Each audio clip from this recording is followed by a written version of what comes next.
Travis Peavy, and our Bennett and Johnson sideline reporter Shane Bennett is back with us this week, and we have our first home game here at Raider Field tonight and our first region game of the year as Bacon County hosts the Yellow Jackets of Jeff Davis. And it just good old-fashioned hate, whatever you want to pull from Larry Munson's lines over the years, but the hatred runs deep between these two cross county rivals. No doubt about it. Jeff Davis and Bacon County have been rivals for many, many years. Played for a state baseball championship against each other in 2004, and Bacon County won the state that year, beating Jeff Davis. And if anything, that just poured a little bit of gas on top of the rivalry, and it continues to grow even today. Bacon County has had a lot of success recently against Jeff Davis when it comes to football play. But tonight we're looking at a different Jeff Davis team. Most of the time we could look at a team and expect a team to come and try to pound the football, but they went to a spread, got a new offensive coordinator and a new head coach in Jeff Davis, and things are going to be a little bit different tonight, and I think they're going to challenge us on the edge. That's right. I want to welcome all of our Facebook fans, and you can join us on Raider Radio on Facebook. You can follow us on the World Wide Web at www.935theeagle.com, or you can download the TuneIn Radio app and search the Eagle in Nichols, Georgia, and follow the Lamar's Pharmacy pregame show and the kickoff time at 7:30 tonight, the game throughout it all. We're going to tell you a few things, teams that we're going to be watching around the region tonight that's going to be playing. Vidalia is at Metter tonight. Metter is at Vidalia tonight. Bryan County travels to Toombs County. Swainsboro at Benedictine. And, of course, we have Jeff Davis here in in AA action in the Region 3, Dooley County at Dodge, Washington County at Evans.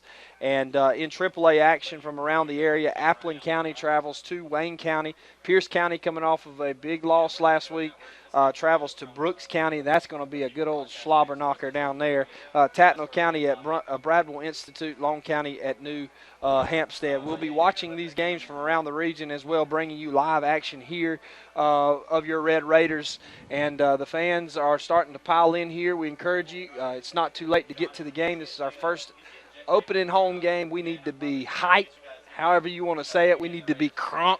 If you're in the new generation, we need to be ready to get behind our boys and support them tonight, because it is a big win. We're coming into the game 0-2 overall, and this is our first region win. And many would say that it's going to be a battle for that fourth seed throughout our region, and every game is important to us. And the team that possibly loses this game tonight could be on the out looking in. There's no doubt about it. There's a lot of good teams in our region, and we've added Swainsboro and Metter this year to our region, along with Toombs coming back into the region. And I'll just tell you, our region is deep from top to bottom, and the team that loses here tonight will definitely have a long road to hoe, as the old saying is. We're excited about what's about to take place here between the hedges. We want to thank Lamar's Pharmacy each and every week for bringing us and letting us do the pregame show here atop the stadium, Raider Field, here in Alma, Georgia. Yeah, I want to give a shout-out to our Facebook fans, Caleb Dawson, Bree Dawson, Carl Travis Peavy Sr. It's good to have you guys. Thank you for joining us. And all you Red Raider fans, right now we're going to take you down to the field. We have a special treat interview with you, Bennett and Johnson sideline report. And Shane Bennett has with him. Shane, who do you have with us down there? Hey, guys, I got the man, the myth, the legend. I got principal here at the Bacon County High School, Mr. Ross New, former football coach himself, a great guy, and come in the high school a year ago and has just really made a lot of good positive changes academically in the halls, just all around, and is a big supporter of all sports, not just football, but has done a great job here. We were talking earlier before we come on the radio, Mr. New, what do you think the community as a whole, or the school as far as the seriousness of this game and how they have addressed the game this week? Well, it's not just a big game for the communities for both Hazelhurst and here, but it's a first region game. So this is a big rivalry. This is what Friday night football is all about, because you have two big rivals coming together for region competition. So everybody knows the seriousness it is for both ball clubs. Yeah, and I know you see it in the hall this week. We've talked even last night or Thursday night. They talked about worried about the with the rivalry, somebody coming over and doing something in the field and all that. Just all part of, and nothing happened. We'll say that out loud on radio here, but nothing took place. But it has been a pretty healthy rivalry over the years. I know since you've been here, you've been able to experience it. But talking about games and stuff, how important, you talk about it, how important do you think this is for Bacon County football to win tonight? Well, I think it's very important. You know, we're a young team, and you know, we have had some downs, but as long as you improve and get ready, and it's where you are at the end of the season is the most important. But this definitely can set the tempo for the rest of the season. So the coaches know, the players know. This is probably the most important game right now. All right, and Lord willing, we take a win out this week. Next week we got homecoming. Homecoming week is always let's say a challenge for an administrator in the school system. So what are you looking forward to next week in homecoming and all? Well, I'll tell you what, going through it last year, the kids are really great about it. It's something they look forward to. They really handle themselves well. It really promotes the school spirit. So it's not something that the kids lose focus on, but it's something they look forward to. So we're excited. We got a lot of fun things planned, and then we have our parade Thursday at 4:15, which the whole community gets behind. So we're excited about this upcoming week. Yeah, and just a side note on that parade, I know they had to change the route this year. It's going to be a little bit different route. It's posted on the Bacon County School.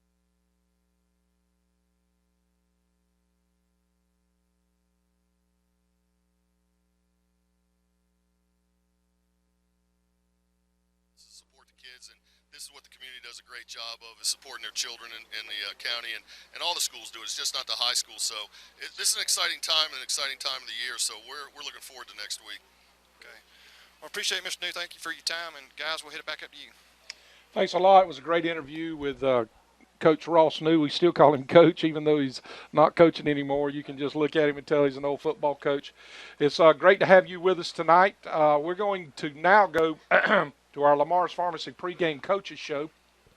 And I interviewed Coach Kyle Langford today, and we talked about what's going on during the season and what it's going to take for us to win tonight. So stay tuned with us. We once again appreciate all of our sponsors, but most of all, we couldn't do this without you, the fans. We thank you for being with us. We'll see you in just a few minutes. Remain with us for the Lamar's Pharmacy Coaches Show. You're listening to Red Raider Radio on 93.5 The Eagle.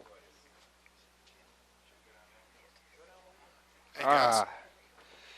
We got 17 minutes, Shane. I got the band director over here if we need another interview. Okay. You need some time? We got 17.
At all GHSA sanctioned events. Profanity, degrading remarks, and intimidating actions directed at officials or competitors will not be tolerated and are grounds for removal from the event site. Spectators are not allowed to enter the competition area during warm-ups or while this contest is being conducted. Thank you for your cooperation in promotion of good sportsmanship at today's event.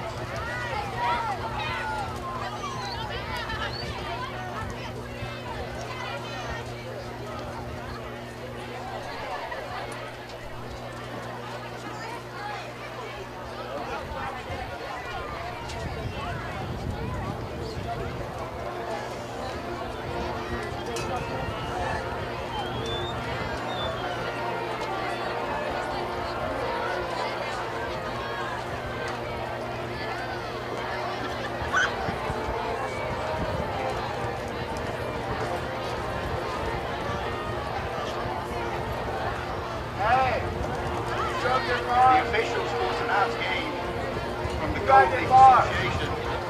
Referee, Gary Coker. Umpire, David Parker. Linesman, Mike Martin. Line judge, Caleb King. Field judge, Thomas Daly. Side judge, James Williams. Play clock, Caleb Walker. And the EOC clock, Dakota Martin.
Ladies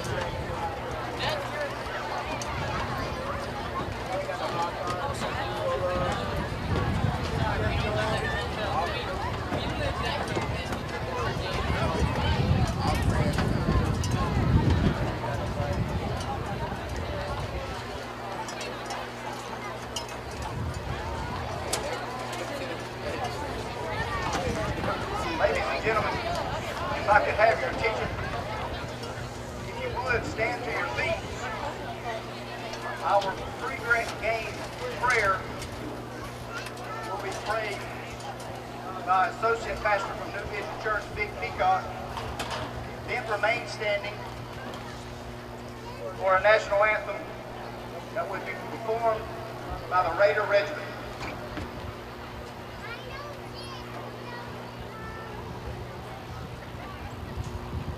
Let's pray. Father, we thank you for this day. We thank you for your love and your mercy. Father, we come before you tonight, God, asking God for your safety upon all the players, all the spectators, Lord. Again, we just thank you for all that you do.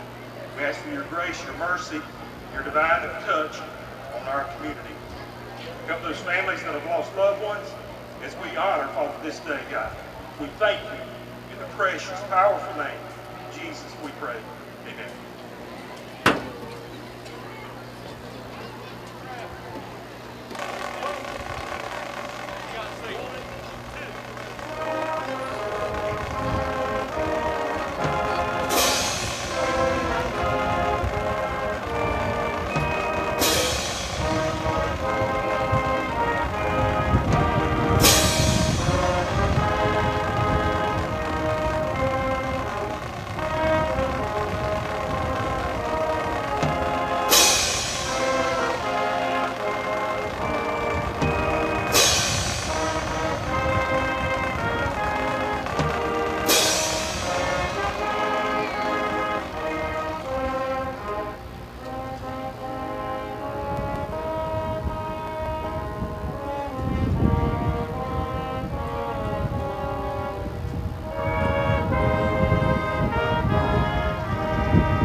Ain't touched nothing. Wow, that's perfect right there. Is it? It ain't been that way all night.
Are walking across the field tonight. Representing your Red Raiders are number 75, Jesus Brown, number 51, Andrew Bloodworth, number 33, KJ Brown, and of course number 31, Zebion Brown. We are so glad and proud of these kids and this field. And we haven't even talked about it. The field, the facilities, the big BC in the middle of the field, just that looks absolutely outstanding tonight. Yes, it does. It's exciting. First home game of the season as the hurricane who came through a couple weeks ago rained out our game against Telfair County. So we've not yet to play a home game here in Bacon County in Alma, Georgia. And so tonight is an exciting night for not only the community but for the boys. And we look good in our all red uniforms. Coaching staff is making their way to the sideline. And it's going to be a dogfight tonight. Like you can always imagine, the Jeff Davis, Bacon County games always come down to the wire, and what team can honestly, what team can turn the turnovers into touchdowns, because we're going to turn the ball over apparently when we play. It's just the rules of the game. I think we usually have 4 or 5 fumbles between both teams on these games. And the reason is not just that people are not taking care of the football as much as it's getting knocked loose. I mean, our kids look at this game. They mark it on their calendar all year long. They're prepared to come out and to fight, and it's a battle of the wheels.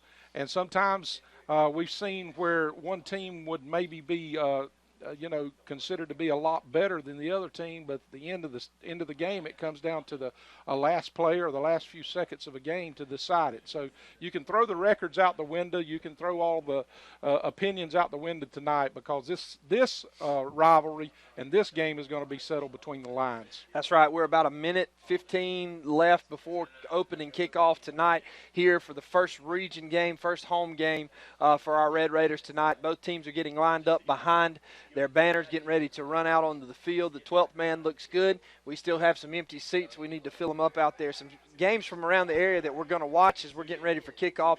Appleton County versus Wayne County tonight. Atkinson County versus Charlton County tonight. That'll be a good ball game. Atkinson County probably one of the better teams that we have seen in the last several years. Jeff Davis and Bacon here tonight. Swainsboro plays Benedictine in region action. Berrien County plays Cook County. Bryan and Toombs play in region action tonight. Irwin County and Clinch County tonight at 7:30. Another good football game. University Christian out of Jacksonville will come to Douglas and play the Trojans tonight. Brookwood and Colquitt. Colquitt County 0-4 this year, still looking for their first win of the season. Long County and New Hampstead.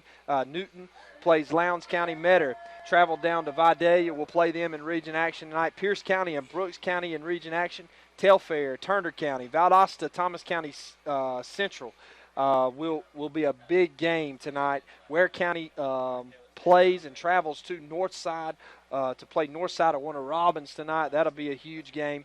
And so a lot of games that we're going to be keeping up with around the area as well as your Red Raiders. Be sure to tell everybody that you can follow us on Facebook at Red Raider Radio. You can also watch us or listen to us live on the World Wide Web at www.935theeagle.com. Download the TuneIn Radio app and search the Eagle Nichols, Georgia. You can listen to us there if your radio station goes out. And obviously, we're on 93.5 The Eagle. We're ready for kickoff, Rev. QB here, Matt Peavy. We're going to be with you all night. Thank you for joining us. Shane Bennett with the Bennett Johnson Sideline Report. We'll be hearing from Shane throughout the night as well. Looks like Jeff Davis will be receiving the opening kickoff tonight, and the Red Raiders are setting the ball down at the 40-yard line, getting ready to kick this thing off for another Friday night of football. Tell us about some of our sponsors. We want to thank John Hughes State Farm Insurance Agency, Andy Cawthorn Auto Sales, Coastal Pines Technical College, First Baptist Church of Alma, McDonald's of Alma, Alma Discount Drugs, Jay's IGA. We thank all of them. They're the reason we're able to do what we do. And in a small town, a lot of times these businesses get asked a lot to sponsor different things, but we appreciate them saving some in their advertising budget to allow us to bring the radio to you and to everyone out in this community. We want to give a shout out to Tricky Troy Taylor as he's driving tonight. He texted me and wanted to know where we're at, and you're listening to us on 93.5 The Eagle, and we appreciate all the help they give us. It's about time. We got a new kicker tonight for the Raiders. He kicks it from about the 40. Ball's going to be taken at about the 10-yard line, and there's some room to run. We got a slew of red jerseys that bring him down at about the 26 or 27-yard line. Bodies are flying everywhere. And tell us about our kicker tonight that just kicked the ball off for us. Well, he is a new kicker for us, and we you kind of threw it in there on me. I'm not sure. I'll get you the name in just a minute. I think his name is Morales. That's not.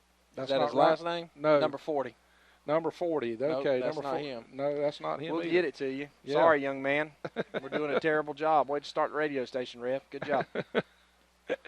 All right, Jeff Davis is going to come out shotgun formation. They've got a young freshman quarterback that's played very well for them tonight. Singles up to the top and to the right, going to send their fullback in motion out of the backfield. Going to take it. Read option, going to hand it number 21. He gets around the corner, breaks a couple tackles, gain of about 7 before he's tackled out of bounds by one of the Red Raiders on that far sideline. Ronaldo Juarez is our kicker. And that was a big gain on first down, brings up second down and about 4 for the Yellow Jackets. Shotgun, they're going to stay in shotgun. Got a single tailback in the backfield, rushing to the line of scrimmage. Barcade it, and then they look to the sideline to get the play. Got twins down to the bottom here. Our Raiders are in all red with black tops. Britt's going to take the snap. He drops back. He steps up in the pocket and throws it behind his receiver, incomplete. That's a dangerous pass across the middle. If you're going to throw across the middle, there's 2 things you can't do. Throw it behind them and throw it high. Sure can't. That safety will pick it if it's high, and there's no telling what's going to happen if you're thrown behind. If you're just joining us, it's 11 minutes left to go in the first quarter. Opening possession for Jeff Davis Yellow Jackets, and it's 3rd down and 4, the first big third down of the game for the Bacon County Red Raiders. Jeff Davis is in their shotgun formation, and they got twins up to the top and to the bottom. Going to send a man in motion to the backfield, and they're going to take it. It's going to be a little read option, a little give, and their fullback drags a couple of our guys as he was met close to the line of scrimmage, but goes forward for a gain of about 5 and a Yellow Jacket first down. First down, they're on 39-yard line and return the ball actually to about the 26 or 27-yard line. We're in our 4-3 package on defense. We're showing blitz. Guys back off as they do the whole rush to the line of scrimmage, barricade it, see if they can get us to jump, see what formation we're going in, and then call the play. They're going to take it. It's going to be a read option. Oh. Britt keeps it, and he's met in the backfield by big number of 51, Andrew Bloodsworth, and a loss of 5 on the play. And there's a penalty. Of course, it's probably going to be against us as we looked like we rode him down pretty hard and was on top of him talking smack. Yep. And we are just too young and to make those kind of mistakes. We just can't do those kind of things. But we'll see. Maybe it was a hold or so. Just looked like it was thrown in the area of an unsportsmanlike conduct. And that's going to be a personal Against foul, actually, them. against Jeff Davis. Sorry. Good job, guys. I guess from last week, we were looking for the wheels to fall off early. Maybe our coaches, and I have all ideas, they've preached it, that we can't do these kind of things, shoot ourselves in the foot with penalties, especially the unsportsmanlike conduct, personal fouls, those type things right there. Getting caught for a hold or, doing some of the things that's just natural in football, but mental mistakes is what really kills you. 10:38 here in the first quarter. That backs Jeff Davis up to the 20-yard line in this opening quarter, and it's second down and forever. Bacon County was able – they give them a first down a while ago, but now they've backed him up with a big play. Britt's going to roll out to the trip side. He's looking for a man, got a man, good pass, and it's juggled, then caught and knocked out of bounds. Gain of probably, 10 yards on the play? Yeah, maybe 10 yards. Third down and still forever. Yeah, third down and about 17 or 18. That penalty, after a big loss and then tack 15 yards on top of it, it wound up being about a 23, 24-yard penalty. We're going to go down to Shane, and after we turn over this possession right here, hopefully he's right down there on the action. I want to talk to him and ask him about the speed of the game, see what it looks like down for there. However, it's third down and about 17 to go. They're in shotgun formation. Britt takes the snap. He drops straight back, steps up in the pocket, got some pressure, and we bring him down. Fantastic play by our defense. Great coverage by our defensive secondary. That sack was caused necessarily by a blitz. That sack was caused because our secondary had him covered. They're going to bring out the punt unit, and let's go down to our Bennett Johnson sideline report. Shane, tell us a little bit about the feel that you feel down there on the sidelines and the speed of the game. How do we look? Well, speed of the game, if you look, Jeff Davis looks a lot like we did the last few years offensively, so we're accustomed to seeing this run offense, and so the speed of the game is not hurting us in any way. And if you'll notice what you couldn't see up from the press box on that last play that they called the pass run out of bounds here. There he goes. Legondrick takes the ball, and he gets a good return across the 50-yard line. Didn't mean to cut you off, Shane, but Legondrick Snell with a great return as it was a low end-over-end line drive kick. And Legondrick fielded it at about the 39-yard line and returned it out to the 46, and that's where the Red Raiders will take over on our side of the field. We almost blocked that ball. I'm not sure we didn't get a little bit of it. Matter of fact, if we had laid out, I think we would. I was sitting there thinking the exact same thing. Maybe have, but it was good effort, however, by our defense. That brings out our offense. We're going to start out in I formation here. Cooper Brown in at quarterback. We hear that we may see Dawson Jewell some tonight. Cooper Brown's going to I formation. He's going to take it. We're going to hand it quick pitch, a little quick handoff to the fullback. Good 5 yards play. on the play. Good looking play. Actually, right behind the center. I mean, football terms, for those of you who know it, he trapped. We trapped him there on the play, and that was a good little trap. We got out in front of it a little bit, or we could have busted it for a big gain. Second down and 5. I'll take 5 yards every time, though. Well, 5 yards, 3 yards, 6 yards, you win ball games that Anytime you see coaches calling like that, trying to hit it tight, then that means the team defensive line is quick, and we want to hit them quick. There we go. We're going to hand it. That's a big gain across the 30 down to the 25-yard line is Anthony Madison for our fullback. Once again, a fullback handoff, and that was kind of like a read option, it looked like, and a first down for the Red Raiders. That was a great play. Good-looking play call. 8:41 here to go. Ball's on the 26-yard line of the Raiders. It's the first down of the night. We're here in the opening quarter, and this is our first possession, 2 plays, and we've looked good so far. And we're showing them something that they've not seen. We're going to come out, stay in the I formation. Fullback's kind of off to a strong set. Twins up to the right. We're trying to get set. Tight end out to the left. Young freshman trying to get set. Brown going to take it, going to hand it off to Xavion. There he goes. He almost broke a tackle, falls forward for another 5 yards. Great looking play. So right up the middle, we're just turning around and handing the ball off. And this is the first year Jeff Davis has not come out in a 3-3 stack. It's a 4-3 defense. They look fairly big in the middle. Can't tell if they're slow or not, or if they're fast, but we have showed that we're going to come out and pound it right at them. I love the way our coaches coach football. I do too. Twins up to the top. Wide receiver gets on line. Cooper under center, going to take it, hand it off to Xavion Brown. I formation, breaks a tackle or 2. He's down to the 10, and he gets brought down at about the 11-yard line, and that'll be another Red Raider first down. First down. Right at him. I love it. I don't know what we saw in film or what the coaches saw, but we're exploiting something right now. We're going to make them get off of their defensive game plan. They're going to have to do something to stop that. 7:42 left in the first quarter, and Bacon County is on the 11-yard line, and we're marching. Got twins to the top. We got a tight end in. We're down under center this week. I formation. Xavion is going to be back. We're going to hand it to the fullback. They crashed down this time, and they got a player who helmet got knocked off, caught his helmet, then went back in for the tackle all on the play, and we got penalties everywhere. That looks like maybe holding. I don't know what it's going to be. He's not signaled anything yet. Man, there was penalties from the far right and from the left. I mean, everywhere. So they definitely seen something. And I don't – the call's going to be against the Yellow Jackets. And is that 12 men in the huddle? Illegal participation, yes. Yes, that's what I thought it was. Thank you, Shane. I was unclear of the – I don't know if they had too many players or if when he lost his helmet he went back into the huddle, if that's a penalty. That's probably what it was. Yeah. 7:24 still here in the first quarter, and the Red Raiders offense has looked very, very good as we're gaining 5 yards a pop right now on the offense. Cooper Brown comes to the 20-yard line and gets the play, jogs back in to the huddle. Red Raiders in all red tonight. They're new unis. They look nice with the black helmets. Really Jeff look Davis good, yeah. in white tops, navy helmets, navy pants. I formation, Cooper under center. Going to take he's going to take the snap. He's going to hand it off, and there's a fumble. My goodness, the first big mistake of the game, and it's going to go to the Yellow Jackets of Jeff Davis as we dropped the exchange in the backfield and fumbled the ball on about the 6-yard line, and the history of this game lives on, ladies and gentlemen. Well, that's either the quarterback went the wrong way or the running back went the wrong way because that was where the exchange quarterback spun out one way and the running back was going the other. Well, let's see if our defense can hold here as we looked very good on our first play.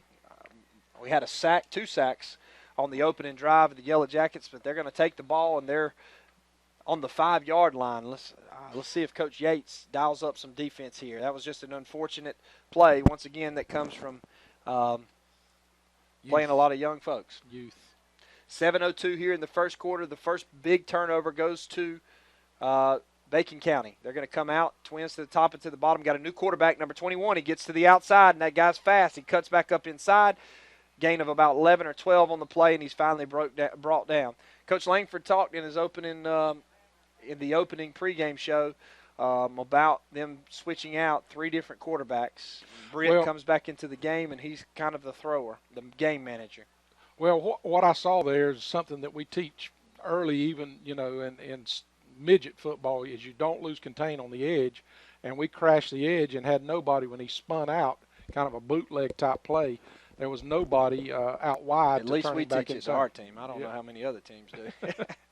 They've got twins up to the top, going to take the ball, hand it to number 21. He looks like the key to their game so far as he's fast. And if we can keep him inside, we can contain him. But if we let him outside, he looks like a game changer to me. Alex Sanders is number 21. He's an 11th grader. I know he also plays baseball. I remember him from the baseball team. They're going to come out trips this time, second down and about 8. Bacon County on defense. We got a 4-4 look, 4-3 look, however you want to call it. Looks like we're manning up on the outside. Got a linebacker on top of their third receiver. Going to take it. Britt's going to throw it inside. Got a slant, but it's blown dead as there was a false start on Jeff Davis. And so far, both teams packing their punches but hurting themselves by mistakes early. 6:02 here in the first quarter. It's a 0-0 ball game in this rivalry game, opening game of the season 4 here at home for the Red Raiders. We come into the game with an overall record of 0-2. Jeff Davis 0-3, is that correct, I believe? And so we're both teams looking for their first win. Britt walks his troops to the line. He's got trips out to the right down here to the bottom of the screen if you were watching TV. Barks a cadence, motions their fullback out. Going to do a little quick screen to number 15. We're in the backfield, and we bring him down Garrett Anderson for a loss of 2 on the play, and we read that very well. Garrett Anderson had that snuffed out. Garrett is just a sophomore. He's taking the place of Wesley Cothran, who we wish him the best. I don't know if he's here tonight or he may be home listening, but we wish Wesley the best. And understand his surgery went well and that he's looking forward to a full recovery. Big 3rd down and 12, I'm sorry. Ball's on the 16-yard line as we've had Jeff Davis on our side of the field, both of their possessions tonight. If you're just joining us, the Raiders fumbled on the 5 as we were marching. Got to take it, hand it number 15. He's got a hole, and he breaks a tackle, breaks another tackle, and that man's going to close to a 1st down as we just could not bring him down, and we cannot have that tonight. We have got to be able to tackle him. It's going to be inches. Man almighty, we hit him 5 yards away from the 1st down marker, and he just drug our guys. We'll see what Jeff Davis is going to do here. Is they're going to bring it out, bark out the signals. They run a man on the field, run a man off the field. They're going to hand this ball to number 24. It's 4th down and inches here as Jeff Davis is going to try to draw us off sides. 4:26 and ticking in the 1st quarter. Big 4th down here for the Raiders. They're going to go in their heavy package. They're coming this way now. They're going to try to get it here. They're going to snap it and hand it number 15, and he falls forward for a 1st down. Good night. Oh, he missed an opportunity there. It's going to be all right, Rev. We're getting a little echo, a little feedback. You can't hear it, but we can. 4:09, Jeff Davis converts on 4th down and 1. It's 0-0 here in the 1st quarter, and our defense, once again, has been on the field too long. Yeah, we missed a big opportunity down on the 4.5, 5-yard line down here. I'm going to have to give you a shot of energy tonight. Man, that right there, man. They're going to take it, hand it to that fullback. He gets up the field, and he's dragging folks. Man, we just put a lick to him, but he still fell forward for about 5 or 6 yards. We need our middle linebacker to come in there and stick him one time. Man. Pablo Bocanegra. No, that's not him. Wow. Connor. Neither. I'm sorry. Wyatt Montgomery. Wyatt Montgomery, who is a senior. Wyatt Montgomery, number 15. I thought you were calling out somebody for the Raiders. I was like, man, you're murdering it. I ain't never heard those names in my life. That is somebody for the Raiders that I was calling out. Number 15? No, yeah, Pablo Bocanegra. He's not even on the field. No, I'm talking about. I saw 15 for them, but I was looking on the Raider roster. I got you. 3 minutes, 15 seconds here to go in the game in the opening quarter. I'm sorry, it's 0-0.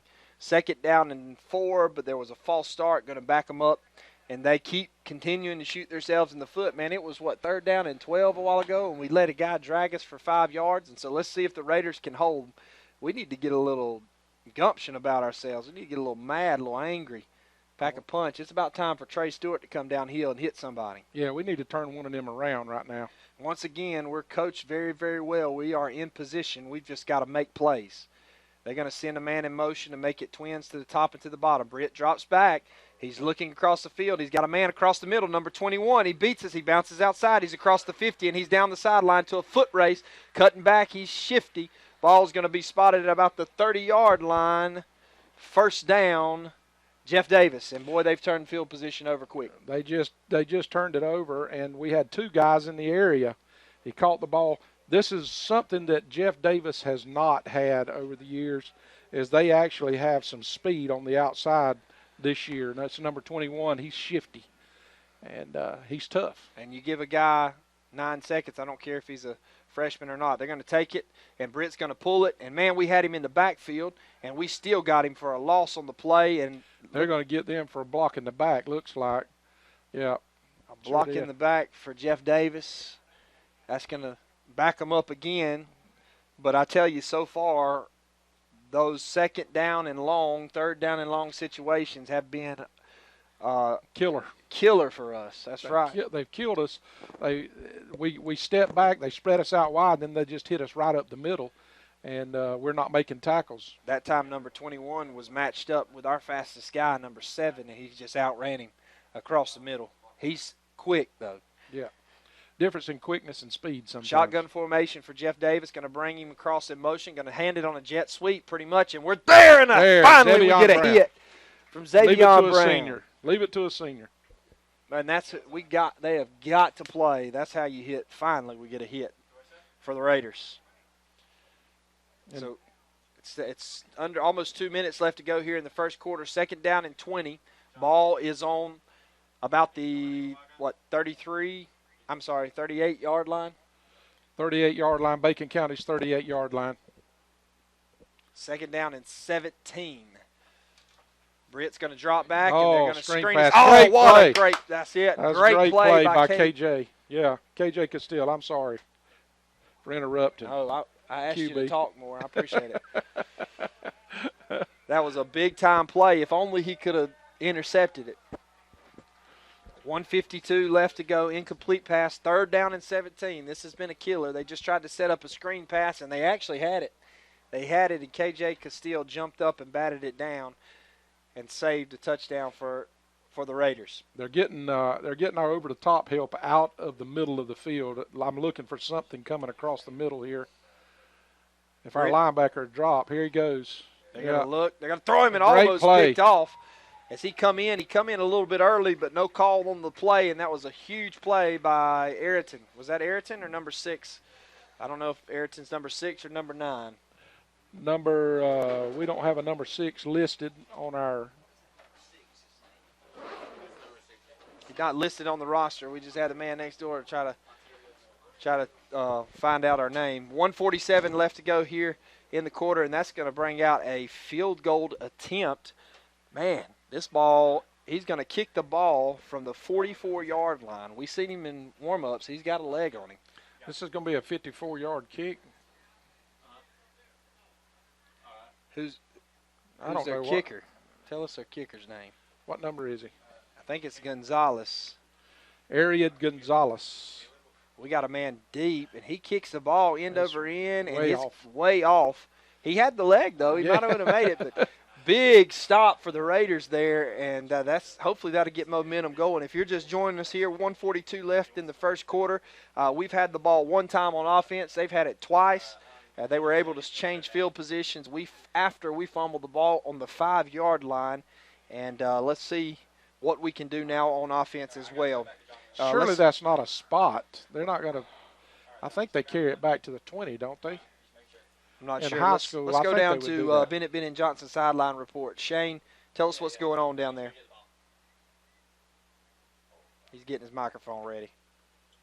Guys, you're correct. It does go back to 20 on a missed field goal like that. Right. I was saying earlier when we got messed up there, just this Jeff Davis rivalry and stuff with that play, you couldn't see the pass. The Jeff Davis player was down on our sidelines. The guys going there picking him up. Just saying good job. So it's a whole different atmosphere as far as the rivalry as these kids are just playing great sportsmanship from what I'm seeing. Good. I formation for the Raiders. We got our 2 tights in. Going to take it. We're going to sweep it. We got some room. We got a good block on the outside, and he's going to be knocked down at about the 30. We're lucky we got away with a hold there on the outside, but we'll take it. First down for the Raiders. I didn't see it. I was actually hoping he'd cut it up, and he did. He cut it up. Maybe a step or two too late. He may have been able to get past that linebacker. Our wide receiver on the outside was doing an outstanding job of blocking, but they always teach you when they separate, let go. Right. We didn't let go with one hand, but however, it doesn't matter because it's a first down. Ball is on the 32-yard line of the Raiders. Twins up to the top, under center. Going to take it. We're going to hand it, try to trap. This time we got to break a tackle or 2. Gain of about 8. Well, that was the play we tried to run down in the end zone where the handoff got, or down on the goal line where the play got muffed and fumbled. We've done that. We've ran that trap play with our fullback twice. We see something tight that we want to expose, and so far we have ran the ball down their throats tonight. Under a minute left to go in the opening quarter. Nothing is your score. Ball is on the 41-yard line. This is our second offensive possession, and we're under center. Cooper Brown in at quarterback. I formation.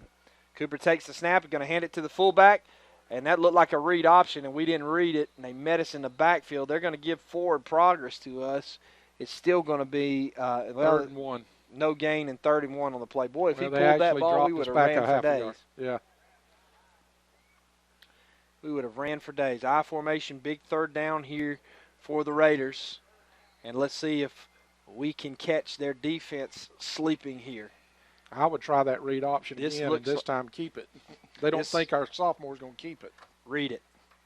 This looks like this is going to be it. We're going to take it out to the quarter. So that's going to be the end of the first quarter here from the Red Raider Field, first home game, opening region game between the Yellow Jackets of Jeff Davis and Bacon County Red Raiders.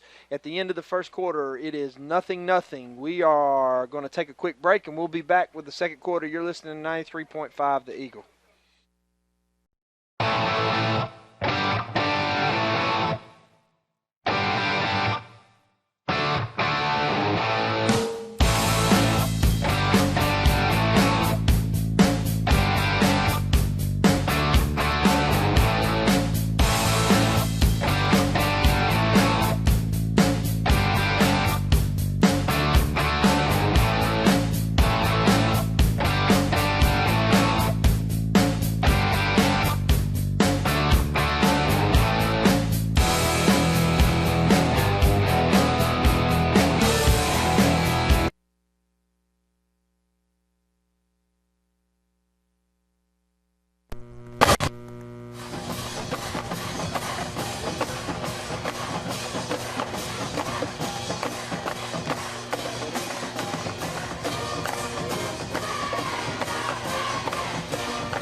Just discussing the game here, and it's 0-0 beginning of the second quarter. Bacon County third down and about 2, or a long one, however you see it. I formation, Cooper Brown in at quarterback. Xavier Brown is our tailback. Cooper's going to mark the cadence, try to get him to jump. He's going to hand it off to Xavier, who pounds it up in the middle and gets nowhere as they stuffed us. Now, I'll tell you what, if you followed our fullback, man, he's down at the 50-yard line, but he must have missed a couple people. He didn't touch nobody, yeah, unfortunately. Maybe that was a lineman, but it's going to be a 4th down and 1 now as we maybe gained 6 inches on the play. Are we going to try to jump them off sides right here? I know we got to punt the ball here. We're going to come out, stay in I formation, which we've been all night long. Twins, we're spreading them out down here. Trey Stewart down at the bottom, standing at about the 40-yard line. Ball spotted at about the 43. Yeah, he's barking it. He's trying to make them jump off sides, and we're just going to call a timeout, and we're probably going to run our punt unit out. Yep. And let's cross our fingers and hope that we can punt longer than 11 yards, as we had an 11-yarder last week. I was talking to Coach Bordeaux, who works with our kickers, and he was just expressing that was a every once in a while thing. The young man was just nervous for some reason, so he was working with him this week about his nerves. And if you've never punted, if you've never punted or kicked, that is a big time pressure situation, man. I never was much of a kicker. When I was in junior football, middle school football, I punted one time and hit it with the toe, and I actually kicked the ball backwards. That goes along with diving across the 5-yard line, thinking it was a goal line. That's a story for another time. 11:15 here in the second quarter. It is 0-0 as both teams have made their careless mistakes. Bacon County probably the most crucial mistake so far, but was able to hold as they fumbled on the 5-yard line fixing the drive. We got a new quarterback checking in right now. Looks like Dawson Jewell, who separated his shoulder, had a slight separation in one of the scrimmages. He's a junior. He's coming in and is taking over at quarterback right here. Oh, big first down. Big 4th down play here as we're going to try to go for it. And Jewell has speed, so you can probably look for an option. He was running a lot. Nope. He's going to fall forward, and he's going to get first down, but we are off it. That's got to be a false start. False start on the play. We got flags everywhere. Shane, did you see what it was? False start?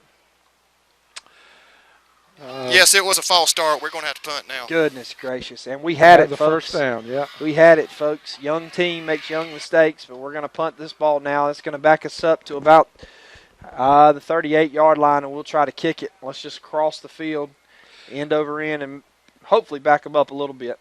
Well, this is Dylan Kelly, who is running out to punt. He is a senior, and when you wear green shoes, you mentioned something about it a while ago. You better be able to kick. You better be able to kick. You better not have nerves if you got green shoes on. You can't have nerves. You're going to wear those bright green shoes. You got to rep them and have a little bit of confidence. I know Dylan. He's a great kid. played baseball, got to coach him. We're running a guy on late, big number 56 for the Raiders. Big number 56 is George Lopez. He is a senior. The punter standing back at a 20. They're going to bring it. Oh, my goodness. They stopped. Boy, if they wouldn't have stopped, they might have blocked that, but we're thankful. And that ball's going to bounce for the Raiders, and it's still bouncing, rolling out to about the 8.5 yard line, and wow. What a punt. Young man, wear those shoes every week, my friend. 10:53 here in the second quarter. It's 0-0, and Dylan Kelly, I'm going to let you do the math on that. He kicked it from the 20, ball down at the 8 yard line. And was that not crazy down there? I mean, they literally stopped. They were scared they were going to get a penalty, and they could have blocked it and run it in. Oh, my goodness. I appreciate it. Thank you, Jeff Davis. They must have been coached by my brother-in-law. Good thing he can't play this back in here. I love you, Sydney. 10:53 here left in the second quarter, and Jeff Davis comes out for their third possession on offense as Bacon County converted a fourth down just then, but had a false start, penalty called. Our defenses look good so far tonight. Number 21's in at quarterback. Boy, there he goes. And he gets the outside, and we tackle him after a gain of about 12. And, man, they got jerseys on top of they just outnumbered us there, and he's shifty. Yeah, he's shifty. He's quick, and I would get the ball in his hand as much as I possibly could if I was a coach. They're going to stay in that formation, 21 at quarterback. And he's liable to step in here and throw it. He's got two fullbacks standing beside him, and we've got twins down to the bottom here. The ball is at about the 22-yard line, and we'll see what Jeff Davis does. Shotgun formation. They're going to send their number 15 in motion, and they're going to try to get him to the outside, and he's got the corner. We step up, but they got blockers left and right, and we're just not playing physical on that outside. That's just no, you not can't be being a sissy physical. and play football. That is not. We are taking on blockers and letting them get in our chest, and we got to blow it up. You know what? I wish we had Richard Crawford here right now. Oh, my goodness. I was about to say the same thing. Richard Crawford. How many fullbacks did he send to the back to the bench? He rotated 3 of them that night in Vidalia. He sure did. He did not mind hitting it. Charlton County 8, Atkinson County nothing. Brooks County 7-0 on Pierce. Coffee County up 8-0 on University Christian out of Jacksonville. Northside 7-0 on Ware County. Lee 7-0 on Luella. Terrell County 6, Seminole nothing. Cairo 3, Hardaway nothing. Parkview 7, Tiff County nothing. There's some scores that we have coming in. Cook County 6, Berrien nothing. And there's just a few scores. Let's see. Fitzgerald 6, Rockdale nothing. And actually, Coffee County is up 14-0 now. It's going to be a first down. The referees are working it out. There's a penalty on the play, and we're going to see they are just, thank the good Lord in heaven, they are shooting themselves in the foot. We want to thank Richmond Baking for the scoreboard. Richmond Baking keeping the scoreboard live. We appreciate Richmond Baking, and we invite you to be sure and hang around for our Richmond Baking halftime show. We appreciate it. We apologize. We are stumbling over our words tonight. It's just going to be one of those nights. I see it's a full moon out tonight too, so that's good. Going to bring up a first down and 15 or 20 there. 21 still in. They're going to come out in the option. He breaks a tackle or two, still on his feet.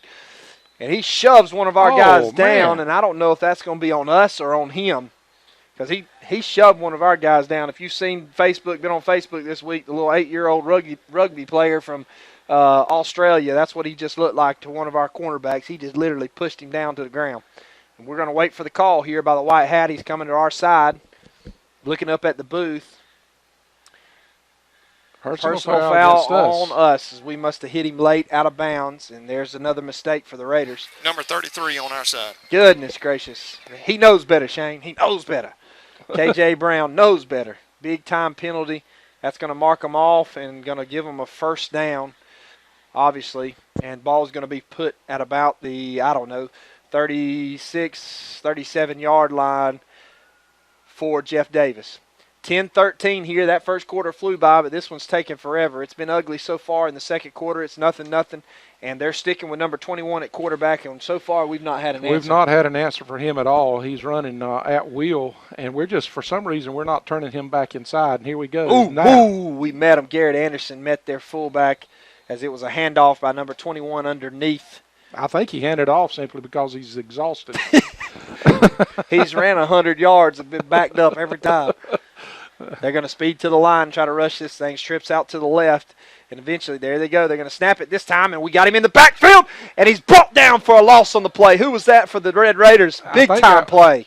I believe that was Andrew Bloodworth again. Our big defensive end. Andrew Bloodworth. Yes. That's a great play by Andrew. That's his second sack of the night. I don't really think that was a sack, but however, it worked very well. Third down. It was a tackle for loss anyway. Third down. And about 14. And this has been a killer for us all night. It looks like we're confused trying to get lined up here as they bring Britt back in at quarterback. Which means? It's going to be a pass. Come on, guys. Referees will. There we go. Rolling the clock now. 9:11 left to go. Here in the second quarter, nothing. A big third down and 13. Ball on the 32 and a false start on Jeff Davis. And, son, I told you all week long, when Jeff Davis and Bacon County play, it's going to go down to the wire, and until the fourth quarter, it's going to be the ugliest ball game you have ever watched in your career. Their coaches are huddling them up right now, and I can imagine what he's saying over there is he is furious. I have all ideas he's having football church. Yeah, man. It doesn't sound a whole lot like a regular church. And to be honest with you, so far, other than the fumble and that personal foul, I mean, and the false start on fourth down, we have penalty-wise, we've played pretty well tonight. Jeff Davis has had probably 10 penalties so far tonight. They are It's home cooking. No, it's not home cooking. I mean, that was pretty evident. They had already got 5 yards off the ball when the ball was snapped, so it was evident it was a problem with them. I want to thank you for joining us here on 93.5 The Eagle. We appreciate it. You guys make it happen. I want to thank all of our sponsors, Lamar's Pharmacy, Bennett & Johnson for our sideline report, the Huddle House for our senior spotlight, and also sponsoring the Huddle Up Timeout, Richmond Bacon for our halftime show, which you will hear in about 9 minutes. We got a special halftime show for you tonight, as it's always special. And all the sponsors. Big third down and 18. Ball spotted on the 27-yard line there in trips. Britt drops back. We're getting good pressure. He's going to throw it deep, and he's got it. He's got a man, and it's caught at the 30-yard line. It should be a Taunton play. What a throw and catch. It's a great play. Oh, my goodness. He just outran us. Yep. Third down and 14. 17. I don't know. It didn't matter. You get them in that third down and long. That's been their best play. Goodness gracious. And you know it's coming. You know it's coming. I've never understood that. And we're standing up in their face. 8:52 here left to go. It's nothing. Second quarter, and they just had a big play. They're in our territory, and ball on the 30. They're going to take it. Oh, there's a fumble. Ball's on the ground, and I don't know if they recovered or if we did. Looks like their quarterback recovered it, as that was a big-time hit. Man. Oh, it was close. Man, if we could just stop them on third and long. Shane, do something. Shane's waving us off down there. I don't know who it was that came crashing in. I think it was Bloodworth again that came in and put his helmet on the football. Big hit on that big fullback. Yep. Trips out to the left, and since that big pass play, they're going to leave number 21 in the slot. He's the third man in the trips. Britt's going to drop back, and he gets some pressure, dumps it underneath, goodness. And our linebackers run over each other. Man, what a play. That kid is shifty. Big, close to the first down as they got most of their yardage back, and that'll bring up a third down and short. So you'll understand what's going on. Jeff Davis is actually going from your right to your left. They'll be going towards the north end zone. And that pass play, he dumped it about 2 yards over the line of scrimmage, and then 21 started doing what he does, and he turned what should have been about a 4 or 5 yard gain. He turned it into about a 14 or 15 yard gain. Coach Yates is going to call a timeout there for the Red Raiders, and we're going to take a break here. We appreciate the Huddle House or the Huddle Up timeout. You're listening to 93.5 The Eagle. In this moment, it doesn't matter if you save money in 15 minutes or if your neighbor has the same insurance that you do. What matters right now is the quality of your independent insurance agent and the company that stands behind them. Auto Owners Insurance. Bennett Bennett and Johnson Insurance Agency in Alma is your local independent auto owners insurance agency.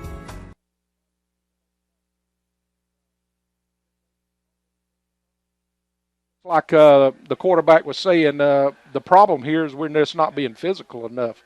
We're making some plays. They're trying their best to give us the game with all the penalties and backup yardage, and we're just not laying the wood to people. We've got to hit. We can't be nice in football. You don't make stupid penalties, but football is a game of aggression. They got to take the snap, and it's blown dead. False start on Jeff Davis, which we had a chance because it was 3rd down and 2. Now it's going to be 3rd down and 7, and they're going to back us up. Back them up. This is liable to be a touchdown. Guys, we're not don't hear us as being negative. We don't want to make anybody mad. We're calling 3rd and long has been their best play. We're calling it like we see it. 7:32 here in the second quarter. 3rd down and 7. Ball's on the 28-yard line. They're driving on us as we held them 3rd down and 14, and they threw a bomb of a pass. And now they're bringing in number 21. They're moving him from quarterback down to the slot. Got twins up to the top and the bottom. Britt's going to bark the count and then step up and look so their coaches can call the play. I hope Zebion comes up and hits 21 right nothing in the to nothing mouth. Here. Don't let him get loose. Britt in at quarterback for the Yellow Jackets. He's dropping back, got all the time in the world. He's got some time to move, and he's going to throw it incomplete as he probably could have ran for the 1st down, but we held him. And I got all ideas they're going to bring a kicker in. If they try a 54-yarder, they're probably going to try, what is this going to be, a 45-yard ball is at the 28-yard line. 44-yard field goal, yeah. This guy's got the leg now. He's got the leg, but I could just tell from that last kick he's not quite ready for these kind of kicks, in my opinion. 45-yard field goal attempt. Watch for a fake at this area of the field. Ariad Gonzalez. Ball's down, snap, kick is up, end over end. No good as it's wide left. And once again, the Raiders survive. The Raiders survive. And look at it, number 3 is coming in at quarterback for the Raiders. Dawson Jewell is coming in at quarterback. We'll see. I know I sound excited. I'm not necessarily excited. Cooper Brown has played outstanding, and we got 2 outstanding quarterbacks. But sometimes it can be a shot in the arm or it can be a flop. Well, the thing that Dawson brings, he's a year older, but the thing that he brings is he's got a little bit of speed, and he does bring a threat to the outside. They're not just going to be able to crash. Experience as well. Yeah. He's played in these games, these situations. 7:21 in the second quarter. Dawson Jewell under center, I formation. He's going to drop back, and it's going to be a pass, and they're going to go long. Ball's underthrown, but it's caught. We caught it this week. Great catch by LaGondrick Snell. Ball spotted out of bounds at about the 45-yard line. First down, Raiders. First down, Raiders, and we just like that flipped the field position. And now we're going to run Jewell off, and we're going to run Brown on at quarterback.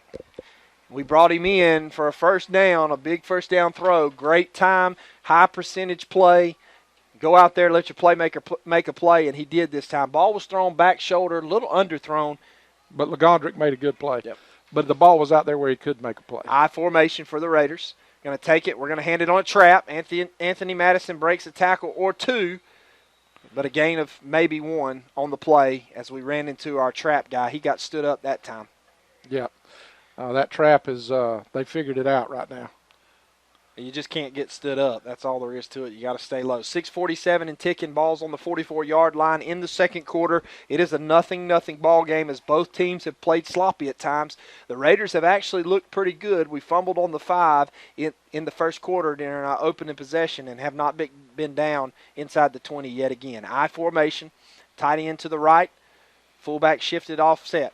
We're going to take it, and Jewell pitches it as he fell down, but Zabion's got it. He's got it to the outside. He's down the sideline to the 20. I'm not too excited because we got a penalty on the play, and I don't know if that's going to be a hold or not, but if you're looking at it, Jewell got stepped on by the guard pulling and almost threw that ball away on a sweep. We ran a sweep to the left side, and we got a penalty, and it looks like it's going to be holding. Yep, that's exactly what it is. Holding on the Raiders, and that's going to bring us back as we took the ball down to about the 15-yard line on a big-time run. Well, that's the reason we were open, I guess. On the edge as we held somebody. Man almighty. You know, when you do a sweep play like that as a big guy, all you got to do is get in the way. That's right. All and let your running back pick his holes. It's not that hard, guys. It's just not that hard. Even at 16 years old, it's not that hard. 6 minutes, 16 seconds left to go in the second quarter, in the opening half, however you like to call it. And it's 0-0 here in this rival game. And these teams are fighting hard, trying to overcome their mistakes. And at this point, with so many penalties, you wonder if it's beginning to be the referees being too picky for high school football. I don't know. Either that or it's so flagrant they've got to call it. You just never know. I formation. We're going to take it. We're going to run the option, try to get to the outside. They read it well, but Jewell gets there. He crosses the 50, and he gets out of bounds, and they tackled him out of bounds. Wasn't a vicious tackle, but still tackling him. And they had us in the backfield, but Jewell showed the speed and outran him. Ball out at about the 45-yard line and back to the original line of scrimmage. And that's going to be 3rd and 10. 3rd and 10. That was a good play for the Raiders. I wonder when we're going to go and step back into the shotgun. It doesn't look like tonight that's our strategy. Maybe the second half. 6:08 here. Clock is stopped because we were out of bounds. 3rd down and 10. And we're going to take a timeout. With that, we're going to go down to Bennett and Johnson's sideline report with Shane. Shane, talk to us about something, about anything. Well, it's a pretty moon, isn't it? I talked to Coach Langford before the game, and he was going to bring Dawson in and do exactly what they're doing right now, is switch them back and forth, trying to give each other a break and kind of break Dawson back into this. And you see the first play from scrimmage for him was a pass for like that. So that was his plan from the get-go. They didn't want him to know he was even coming in the game. But so far it's working, and it's given Cooper a little bit of rest and then Dawson a little bit of rest as well. Thank you. You've been listening to Shane Bennett on our Bennett and Johnson sideline report. Some scores. I just got text that Pierce County is up 21-7 on Brooks, which is a little bit of a surprise to me. But Pierce County last week against Richmond Hill had 6 turnovers, and they got 3 of those fumbles back, so would have been a total of 9. And right. Ware County at the end of the first quarter, Northside leads 21-7 on Ware County. So Northside's a 21-point favorite in that game. 3rd down and 10, I formation. We're going to bring LeGondrick Snell. I'm sorry, that was shotgun. Oh my goodness, we tried it. And there we go. We break free. We're dancing around. Ayrton Moore, hold on to the football. They're missing tackles left and right. We were going to try a little reverse there. But their number 15, their senior, he made a good play. He didn't bite on it. I don't know if he was being slow, if he was taking a play off, but it wound up being in the right spot at the right time. And I don't know if it was because we dropped the ball. He was in position no matter what, as they were just well coached on that play and stayed at home. And that'll be 4th down and 10. And we're going to bring on Dylan Kelly to punt, who had his longest punt of the year. The last punt, as we were picking on his shoes, still are. It's a high snap. He's going to get it, and this time he's going to kick it. Not a bad kick. Not a bad kick. Kicking it away. Ball's going to take a bounce, out of bounds, probably at about the 21-yard line, and that's where Jeff Davis will take over on their next offensive possession. 5:20 here in the second quarter. It is 0-0. The score here at Raider Field on this opening region game, and we've got a false start on our punt return team, our punting team. So it looks like we're going to see if they're going to back us up, and we're going to have to kick this thing again. Maybe they'll try to field it and fumble it, and I'm calling it right now on full moon. I've enjoyed the game so far, but it has been ugly at times. Bacon County just not keeping the past up in front of us, but we had an opportunity to take an early lead 7-0 and fumbled the ball on the 5-yard line, and Jeff Davis recovered. So we're going to re-kick this thing as we had a false start penalty. And I think it's probably a good coaching strategy to make us re-kick it. We better be careful. They're going to come for it. They're coming, and they almost got it again. But what a kick by Dylan Kelly. And he did. He fumbled that football. It was a beautiful spiral kick. The ball turned over. There was not a fair catch called for as he caught it in traffic. He fumbled it, but number 34 for Jeff Davis recovered. Jalen Kirby, he's just an 11th grader. He is a good-looking athlete, that boy is. He is hooked up. He also plays safety for him, and he's the one that made the long catch down the sideline, diving catch, I might add. Man, you almost prophesied over that one, Rip. Yep. So that brings out the defense. They've been busy tonight, just like they were last week, but they have held their ground, only giving up a couple of big plays. Britt back in at quarterback, shotgun formation, going to take it, going to throw it. Intercepted it. Picked off by number 6. Get down, hold on to the football.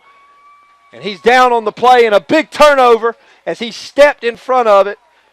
Their quarterback, Britt, he's down. It was a slant play across the middle, short, and number 6 read it all the way, stepped in front of it, picked it off, and that'll be first down for the Red Raiders and a huge turnover for our defense. Yeah. Number six got burnt a while ago, but he made up for it with that big interception. And we have got to score. There may only be one opportunity to score, and we've got to get it into the end zone. There's just no doubt about it. 5 minutes left to go in the second quarter. It's 0-0. We just picked the ball off, and the ball is at the 15-yard line. And if we can just run the ball like we've been running it and hold on to this thing, we'll be good. Now we come up, shotgun formation, 2 tights, though. Empty backfield, Twins down to the right. Jules going to take it, and it's going to be right up the middle, and he lowers his shoulder, and he gets hit hard by number 11, their linebacker, as we didn't block anybody. Yeah, Willie Waters, that's a First Baptist preacher's boy from Jeff Davis. He lowered the boom on Dawson that time. Dawson coming over trying to get his shoulder pads fixed, and you just wonder about that call, man. Are you asking for an injury again? Well, I actually think it was a pretty good call myself, but he did not try. Dawson did not try at all to maneuver once he got in the hole. He took that linebacker on head on, and a quarterback on a linebacker just don't look very good. There was nowhere to maneuver. Okay. He had nothing. No blocking. Oh, we get snapped, and we drop it. Dawson picks it up, and he's going to run, try to escape, and he ran backwards. Ball at the 35-yard line, and he looked like his knee slammed to the ground, and there we go. We started out on the 15, and now we're on the 35. That snap actually hit the running back, didn't it? I think he was. I don't know if the running back, I don't know what he did, if he was supposed to or what, but 3:55 here ticking, and I'm just disgusted. I can't say nothing else. I'm just disgusted. We've pounded it down their throat all night long on the 15-yard line, and we decided to come out, get in shotgun, and just throw the ball around. Just absolutely disgusting. We have pounded it down their throat all night long. Absolutely disgusting. 0-0 here. Are you upset? I'm telling you, it's just disgusting. We're fixing to go out here. It's not the coach's fault. We got to execute. Bottom line, and there we go. False start. We got to back us up some more. Yeah. It's just one of these games every year. Full moon, baby. How? Every year, son. It happens, boy. Woo. 3:22. It's both teams, though. I mean, it's both teams. I bet they've had 10 or 12 penalties. I mean, and you coaches, you get them in position. Guys have got to execute the play. But I'm telling you, when it comes down to Bacon and Jeff Davis, it's just going to be one of those. And most of the time, I don't know if you remember, about 3 years ago, we had a very good football team, and we went over there, and it came to being a play down on the end zone, and they shouldn't even been on the field with us that night. It doesn't matter. I'm telling you, it don't matter if they look like Benedictine. Jules going to drop back. He's going to throw it. He's got a man, threw it out of bounds, and overthrew his guy. 3rd down and 34 there, shotgun. We took a shot, and we actually beat double coverage. Right. But just ball never had a chance. It was thrown out of bounds, and you want to keep it to the sideline there because you don't want to throw an interception. So that'll bring on our punt team. Man, a missed opportunity. I don't want to be a prophecy guy here, but I'm telling you, for 3 different times they've been back there in a position to block the punt, and I hope our coaches up top have saw that. Maybe they'll roll over into us and not touch the ball. Time the end over end. That's going to be a good kick. Oh, and that ball is going to take a bounce for the Raiders, and Coach Bordeaux has been working this week. Ball's going to be spotted at about the 10-yard line with 3 minutes left to go in the second quarter. We're still scoreless here at Raider Field in the opening of region play. We're going to take a huddle-up timeout. You're listening to 93.5 The Eagle. In this moment, it doesn't matter if you save money in 15 minutes. It doesn't matter if your neighbor has the same insurance that you do. What matters right now is the quality of your independent insurance agent. Glad you're okay, Sarah. We'll take care of everything. And the company that stands behind them. Thanks so much for your help. No problem. Auto Owners Insurance. Bennett Bennett and Johnson Insurance Agency in Alma is your local independent auto owners insurance agency.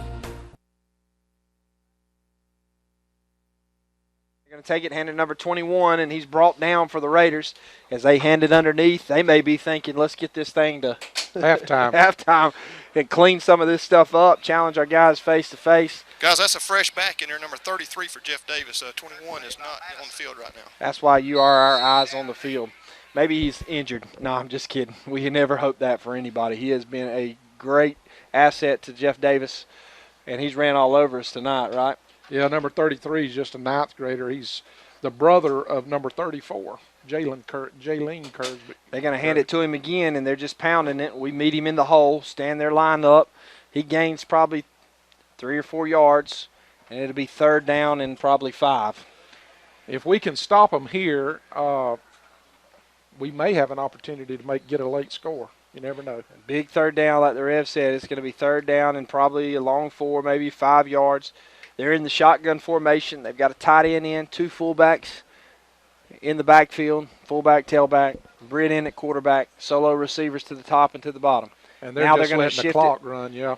to the pistol, 155 and ticking. Now they're going to go. They're going to try to run an option. They pitch it to number 15. We meet him in the backfield. Great play by the Raiders. A host of Raiders, K.J. Brown, Zebion Brown, and one of our cornerbacks in on the tackle there at about the 15-yard line. And that clock is just a ticking down. 136, 135, 34, 4th down and 6. Shane, if you can hear us down there, if you'll find out who number 6 is, we don't have him listed on our roster. He's in on a lot of plays tonight. LaGondrick Snell standing at about the 49-yard line. We're going to let the ball. We're going to let it just continue to run. We may only have one timeout left. That may be the reason. We may think we need it later on. So there's not much we can do but sit here and let it run. Don't take it with you. No. You'll have a few plays left. And that ball, now the time's under a minute. We got down to 5 seconds for them to punt it off. They may take a delay of game, and they will. And it'll be 51.6 seconds once they punt the ball. And they actually took a timeout. They burnt their timeout. So what we need right here is a good old snap over the head or something. It could happen. Hey, guys, that's Ontario Moore, big boy, they call him. Okay, Ontario Moore. Okay, big boy. Shane, he's not been playing any. This may be his first action of the year. Is that right? I seen him last Friday night. He wasn't strapped up. Yeah, there's very little, if any. But, yeah, they're using him a lot tonight. You're right. So he's been injured. It's good to have him back a little bit or whatever the situation has been with him.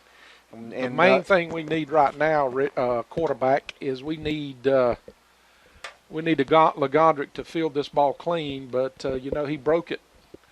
He broke it for about a 15 or 20-yard gain on the last punt. LaGondrick Snell is one of our big-time playmakers. He is dangerous. He's standing at about the 44-yard line, and you can expect a return. Let's hope they give us a chance. They may kick it away from him. There's a snap. We go after it. We don't get to it. It's a high kick, end over end. He's calling off. Ball's going to be out of bounds. I think he's going to spot it at the 49-yard line. Our coaches are standing at the 45 saying, come on, man, 49-yard line. And 44 seconds left to go. We got plenty of time to throw the ball around. You got to be careful in these situations. But I will tell you this, all night long we've been running right by their guys. We have there. It looks like the way they're lining up right now, they're going to play back and prevent defense. And most of the time, prevent defense doesn't prevent anything, especially in high school. Most of the time on a high school defense, your weakest part of your defense is your defensive secondary. So, trips up to the top and bottom. We're going to motion Zebion out to it. We're going to throw a quick screen. Ball's thrown low and incomplete. It just never got out there. Looked like a pretty good little play. I think our wideout was just too far away for that play to really work well. That's my opinion. You're a quarterback. You may have a different one. But we tried to throw it from the right hash mark all the way across the field to the other sideline. Didn't have to get his shoulders turned. You just got to put something on it. Yeah. Raiders are huddled up at the 45-yard line. Ball is spotted at the 49. It's 0-0 here. 40 seconds left to go in the opening half of the game. J.P. Peterson. We need to use J.P. a little bit more in what we do. Oh, man, we got a man open down the sideline, and he dropped the ball. Goodness gracious, he dropped the ball in and out of the hands of LeGondrick Snell. We ran a wheel route, and Dawson Jules stuck it right in. He would have been. He ran out of bounds, so it wouldn't have counted anyway, guys. Okay, there you go. That he got put. Did he get pushed out of bounds, or did he run out of bounds, Shane? Just the force of his route took him out, and so the referee was. Man, that was a great throw. All right, 35 seconds left to go in the second quarter. 3rd down and 10. And the ball is on the 49-yard line. 0-0 here in this opening half. And we had LeGondrick. You heard Shane. He ran out of bounds, so it probably wouldn't have counted. We got trips stacked up here at the 50. Going to take it. We're going to hand it off. There goes LeGondrick, and he's going to get the corner as we do a reverse. And we got penalties flying everywhere. It's going to be holding, and it's going to bring us back on the play. And 26 seconds left to go in the second quarter. They're going to get the ball back. Yep, or at least the opportunity. They may take a knee if they're deep, which I expect them to. I don't really think unless we make a bonehead play or just out of position that they can outrun us. 21 is the fastest guy.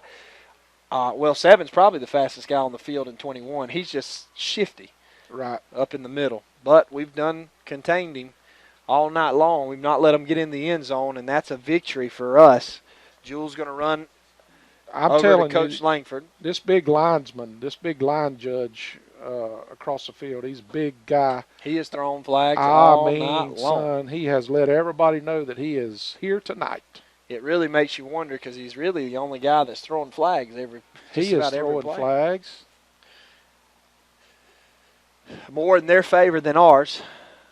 He's throwing them more for them. We're going to drop back. We're going to throw a little screen out. There comes Zabion. He breaks the tackle. He's at the 50. It looks like we got a face mask. We do have a face mask. That's going to be first down. That will be a first down for the Raiders as it was a gain of about 20 yards on the play. We're knocked out of bounds at a 45 and a first down off of a face mask penalty. Personal foul. That's going to do it. 17 seconds left to go here in the second quarter, and now we got a shot for the end zone a couple times if we want it. Now, if I'm looking and seeing what I'm seeing with going to the other side of the field, I think I would do everything to the right side of the field, away from that field judge or that line judge that's across the field. Because if he's away from it, maybe he can't call it. Dude, he's throwing it no matter where he's at. That's going to mark us off. It was not a personal foul, Rev. How in the world? Not a personal. He turned his head all the way around. He let go. It's fourth down, and we're going to run it. 4th down and 2. It's signaling. He's signaling. Is that an automatic first down? No, he's signaling 3rd down. So we're wrong. 3rd down and 2. They're going to take it, snap it. They're going to throw it. Got a man open and off his hands. Dropped. Ball thrown behind him a little bit, but in and out of the hands. Got to catch it. That may have been Arrington Moore. It was. Number 9. It was. Got to catch that ball, though. And so that's going to bring up 4th down and 2 now. For the Raiders, and we'll see what we'll do. Big number 72, hustling off the field. Been working hard deep. I know what down I'm the doing. line. 12 seconds left to go here in the opening half. It's 0-0. It's been a sloppy ball game. The Raiders have been fighting all night, at times fighting themselves. Jeff Davis has hurt themselves all night long, but give credit to our defense. It has been one of the sloppiest halves of football that I have ever seen. No, you're just being negative now. No, I'm not being negative. I'm telling you, this has just been flat out ugly. We're going to bring – you're right. I agree with you completely. Trips up to the top. The ball is on the 40-yard line. Jewell going to drop straight back. He's going to dance around, and he's going to throw it for a first down. First down, and he gets down. And let's see, 4 seconds left to go. That's going to move the play, and we're signaling to try to get one play off here. Coaches are out, not on the field. They hadn't crossed the numbers. They're trying to get lined up. And I don't know that we have a timeout, Rev. We may not. I don't know that we have it. They're going to start that thing. They're getting the chains set. I throw it to number 7 right here. course, he's got a safety and a Here we linebacker. go. We drop back, got good protection. Going to throw it in the end zone. Legondrick goes, oh, my goodness. And that's going to end the half as it was broke up by number 21. And that will end the half. And there's not much we can do. We're going to go down to Bennett and Johnson sideline report. Shane Bennett is with Coach Langford for his first half assessment. Coach, 2 quarters of shoulda-coulds in this first 2 quarters. What do we do to clean this up in the second half so we can get out of victory? I don't know. Just play like we got some sense. We get down there on the 2, and we hear the wrong play when 10 others heard the right one is inexcusable, you know. But at the same time, they're kids, they make stupid mistakes, and we can't make stupid mistakes. You know, if you're going to win a game like this is a tough game, and somebody's going to win this thing and be all right, and somebody's not. And so we just got to decide whether it's going to be us or them at this thing. We get the ball to start the second half, so I'm tickled about that. All right, Coach, defensively we've looked good. We've held them out of the end zone. Offensively, we took the ball up down the field. We've just not been able to get in. So good luck in the second half, Coach. Thank you. And there you have it. Coach Langford, he's right. He's as frustrated as we are, probably more so, as just been bonehead mistakes in crucial situations. But I think we've won the battle on the line of scrimmage for the most part tonight. Well, I was very surprised at how well we've been able to run the football against a much bigger Jeff Davis team. But that's going to be this year. I don't see us going anywhere where we have a size advantage. So that's just something we're going to have to deal with on the line of scrimmage this year. And you're right. We have won the battle as far as the line of scrimmage is concerned. They got a little bit more speed and a little bit more shiftiness when they go out wide. I said in the beginning, in this spread, they're going to try to attack us on the edge, and that's what they've tried to do. But we got another second half. If we'll clean it up, we can have a good football game. But I'm tired of seeing the laundry. I don't think I'd be exaggerating to say there's been between 15 and 20 penalty flags that's been thrown tonight. I was thinking between 20 and 30 for both games, but you're absolutely right. However, it is nothing here. We get the opening kickoff of the second half, and right now we're entering into our Richmond-Bacon halftime show. Hope you enjoy the show. The Rev, the QB, and Shane Bennett will be back with you in about 15 minutes for the second half of tonight's football game. You're listening to 93.5 The Eagle.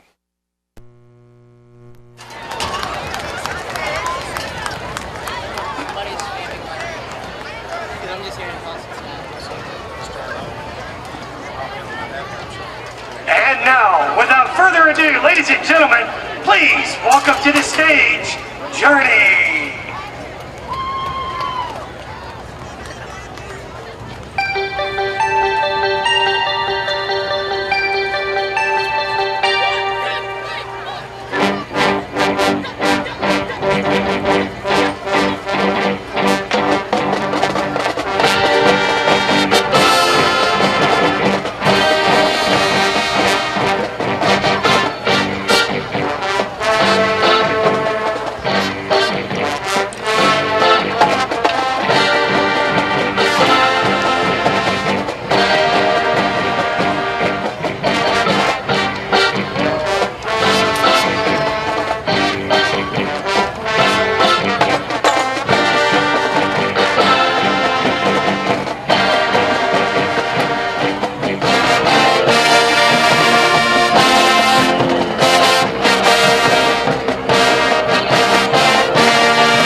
second marching band.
Now entering the field is the Bacon County Raider Regiment. They are under the direction of Mr. Will Garrett and assisted by Mr. Jamie Garrett. The percussion instructor is Mr. Daniel Ruiz. Band staff includes Mrs. Brooklyn Raid and Mr. Eddie Ruiz. Tonight they will be presenting their 2016 show titled Britain's Got Talent, featuring the song Sing by Ed Sheeran, Hello by Adele, and Pompeii by Bastille. Soloists include Brittany Ashcroft, Ethan Vaughn, Cameron Gibson, and Hunter Lewis.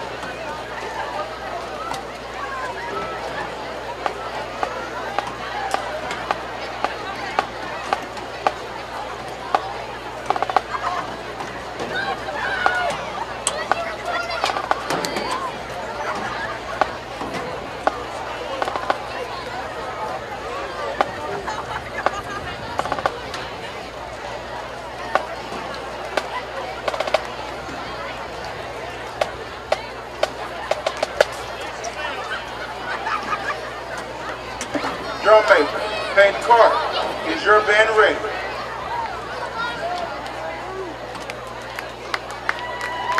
You may take the field for your performance.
thank you to all the fans of Bacon County that has shown up tonight. Got a good-looking crowd here. We just need something to happen to give us a little bit of fire. And I hope we have a different half of football. This first half can be described best by penalties and mistakes. And Jeff it's Davis, over. Yeah, Jeff Davis has missed 2 field goals, opportunities to score, and we fumbled the ball inside Jeff Davis' 5-yard line going in to score. And that has been the scoring opportunities. Other than that, most of the game has been played between the 30-yard lines, and there have been some physical play, but it's been marred by mistakes, by penalties, by fumbles. We've had turnovers from both teams, and had 2 different quarterbacks play for Bacon County. We've had 2 different quarterbacks play for Jeff Davis County. Some good things, some bad things. It's just not been consistent. And I guess that would be the word that is missing from both teams tonight. We've just not had one drive that has been consistent. Bottom line, you go into halftime, you tell your guys, we're killing ourselves. That's all there is to it. So here's what you do. Instead of beating them up, you forget this, let's make these adjustments, and let's not panic. Let's just make the plays. Let's take our time, play by play, focus on our priority and what we've got to do in each position and execute and let it take care of business. Me as the coach will get you into position. You just be ready to make the plays. Sometimes I think we may put too much pressure on young teams, and you just got to go out there and play and perform. And our coaches do a good job of getting us into positions. We just got to get our players to perform. I want to give a shout-out to our Lady Raiders softball team, 14-4 on the season. And we've lost 2 big region games, one to Vidalia, one to Jeff Davis. So we sit in region play. We sit at the 3 seed. Remember, though, folks, if you can just get in, we have that region tournament every year where we get our standings for the state playoffs from that region tournament. And so pretty much shape up for us. We just continue to win. We beat Bryan twice. We need Vidalia to beat Jeff Davis. Talking with Coach Stephen Tyre before the game, we need Jeff Davis really to lose 2. That would really help us out. We'd finish second for sure. But if we want to get top seed, it's still possible. We need Jeff Davis to lose. We need Vidalia to lose 2, and we need to be one of those to give them their loss by 2 runs or more, and we can still get the number 1 seed. So great job, Lady Raiders. If you've not watched them play, they have an outstanding team. Not much depth at the pitcher position, but I tell you what, we've got some girls that can hit, son. Emmy Harper, Aniston Johnson, who was just a freshman. Taz. Yeah. Rachel Paul. You could just go down. Really, the whole lineup at any moment could pull it. Brianna, Booth, anybody can hit it out, and those girls are playing some good football. So go out and support them. We'll be looking for them to do good things in the playoffs and to finish out this season. Around college football this weekend, last night, Cincinnati took them down to the wire. And but Houston pulled it out 40-16. 2 late pick sixes in that game. That's what made the score so lopsided. But up to then, Houston had everything they wanted with Cincinnati. Baylor's playing right now. They're playing Rice. Who cares? Arkansas State, Utah State. I'll tell you what. They're playing tonight at 9 o'clock kickoff and 9:30 kickoff for Arizona State and Texas San Antonio.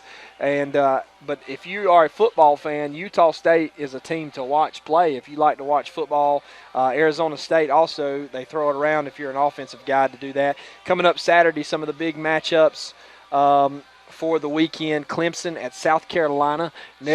State. I'm sorry. I looked at that wrong. See, that even looks like the game. It kind of does look like it. But that's not going to be too. The biggest game of the weekend where College Game Day is Florida State at Louisville. Louisville is the sleeper, and I think it's the weekend that number 2 Florida State goes down. Not me. I'm going to have to back off of that because I think the quarterback that everybody's raving about from Louisville, he's going to see what it means to be hit and hit hard. He's going to go down hard, and as talented as he is, you can't do much if you're on your back. And Louisville has not faced the kind of defense that Florida State's going to throw at them. That's my opinion, and we all know what opinions are worth. That's right, and I think he's going to run all over them. But Florida State does play defense. Defense wins championships. Oregon and Nebraska will be a big game just because Nebraska will upset Oregon. And number 1 Alabama plays number 19 Ole Miss. They're at Ole Miss, and they've lost their last 3. They've lost their last two 2 to Alabama. So who you got in that game? Well, I'm going with Alabama on that one simply because it'd be crazy to go against Alabama. But if Saban happens to lose this will be the first time since 1997 that a Saban-coached team has lost 3 times in a row to any team. And he was coaching at Michigan State, and they lost 3 in a row to, believe it or not, Purdue. Michigan State at Notre Dame, who you got? Michigan State. Defense wins championships. I love it. They never get respect. Number 3, Ohio State at Oklahoma. Stoops is, I can't remember the record they were telling us Stoops is against teams from Ohio. Just an unbelievable stat that they threw on ESPN. I mean, he's very good against the teams from Ohio. You know what?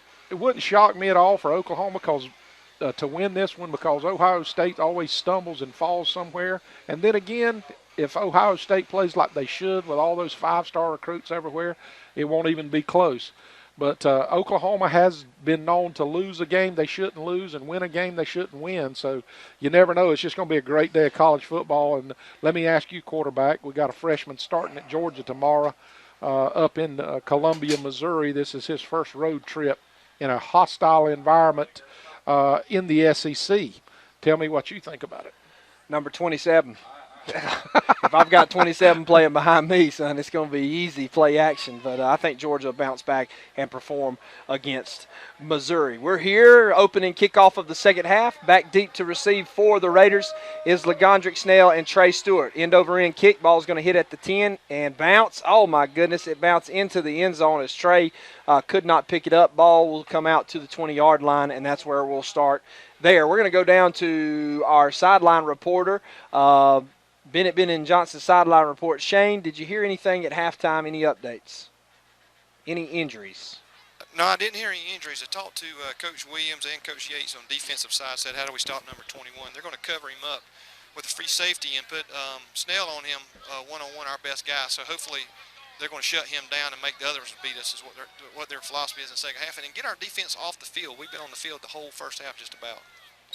That's right. That's very good strategy by our coaches. Let's see if we can execute, put our best athlete on their best athlete, and let them go at it. That's what everybody likes to watch on Sundays and Saturdays. 11:55 here in the opening third quarter. If you're just joining us, it's 0-0.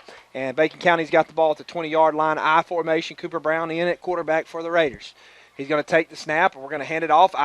Broken tackle. Looks to be number 33, K.J. Brown, in running for the Raiders. I don't know if that's him, and that was him getting up. A gain of probably 1 on the play, 2nd down and 9. Well, it looks like we brought in a couple of new offensive linemen. It looks like we got Trey Mobley, who is a sophomore that's lining up at right guard, and we've also got George Lopez, who is lining up at left guard. So we've changed up on the offensive line just a little bit. Maybe it's just to give some of our defensive linemen a rest. It looks like George plays a lot for us, but they have switched his position, and Mobley is new. We're going to pitch it to the outside. We got a block. We missed a block, but a tackle, gain of about 3 on the play, and brought down at the 25-yard line and bring up 3rd down and 5. That's the first true sweep that I can remember. Well, we had one other when they stepped on Dawson's foot. That was a true sweep. Yep, it was a gain of 2, so it's going to bring up a 3rd down and long for the Raiders. 3rd down and 6, ball at the 24-yard line here in the opening possession of the third quarter for the Red Raiders. We'll give you some scores in just a minute from around the area, around the region, and all that kind of stuff. But right now the Raiders need to come out and convert this opening drive and not give the momentum to Jeff Davis. Jeff Davis is in a 4-4 look. We're going to take it, drop it, dump pass, and it's incomplete. As they were all over it, they knew what was coming on the play. And I tell you, boy, if we handed that ball off, he probably would have got a 1st down. However, we didn't. Great. I mean, a call I was looking forward to, just maybe not on 3rd down and long. But, however, they covered it up. Double coverage there, in and out of the hands. Good ball by Cooper Brown still, though. He threw it high so his tight end could get it incomplete. 4th and 6, and we're punting. Dylan Kelly standing on about the 9-yard line. They've been coming after it all night. This time end over end, low kick, nobody back. It's going to bounce, and that baby's going to roll. That baby's going to roll all the way down to about the 28-yard line. Yep. And another great kick. Coach Bordeaux, great job this week on making adjustments in our kicking game. We've got a Raider down, hunched over at about the 43-yard line. That looks like one of our big guys. That looks like Bloodsworth. Yeah. That's Bloodsworth. In the play before, he was stretching out that ham. He's cramping up a little bit, guys. Is that what it is? Okay. There you hear from Shane and Bennett and Johnson sideline report, Mr. Shane Bennett. It's 10-18 and another great kick. Man, I just want to Dylan Kelly, great job. Yep. He has made adjustments from last week. I sure do like those green shoes. Yep. We're going to keep them. Some scores: Appleton County 17, Wayne County 20. We're 0-0 here. Benedictine at half, 41-0 on Swainsboro. Cook, 34-21 over Berrien County. And Jeff Davis is going to come out in a pistol set. We've seen it late in the second quarter. Number 21 is going to take it. They're going to try to get him to the outside, and they do. Get him to the outside, and he's knocked down after a gain of probably about 7 or 8. And that'll bring up second down and short for the Yellow Jackets. As shifty as that guy is, in a minute, if we're not careful, he's going to break one. He's just too shifty, and we know what he's going to do. He's going to try to carry it outside, and we're just not setting the edge. Our defensive ends are just not setting the edge. This time he cuts it back up the middle. We forced him up the middle, and he's going to be short of a first down. May bring on a measurement. And that was a great job that time by our end, making him go back up inside. Exactly. And he is. He's coming off the field as we knocked his helmet off, and it looks like it's going to be third down and probably half a yard, a foot, maybe. Maybe. Bryan County is just getting manhandled by Toombs County, 27-0, opening of the third quarter. I formation, Britt's in at quarterback. They've got us stretched out here. It looks like they're probably going to stretch us out and run underneath.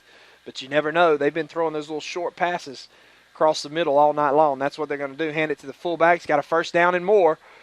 Crosses the 45-yard line. Ball is going to be spotted at about the 48. First down, Jeff Davis. That time is no trick. Spread them out and run underneath. That fullback, he punishes us a little bit. Yeah. We're sticking our heads in there and delivering a lick, but he's just a big guy, and he packs a punch when he comes. Britt in at quarterback. They're spreading us out. Fullback in the backfield. Shotgun, going to take it. Hand it to 15. We got him in the backfield, but missed the tackle. He rolls off. Gain of about 2 on the play. Bring up second down and 8. We had him in the backfield. We had him in the backfield. Was in the right position, but he just rolled off of our sophomore linebacker. Put our head down. We didn't keep our head up and put it in their chest like we're taught to. Head down. They roll off of it every time. Irwin County 13, Clinch County 12 at halftime.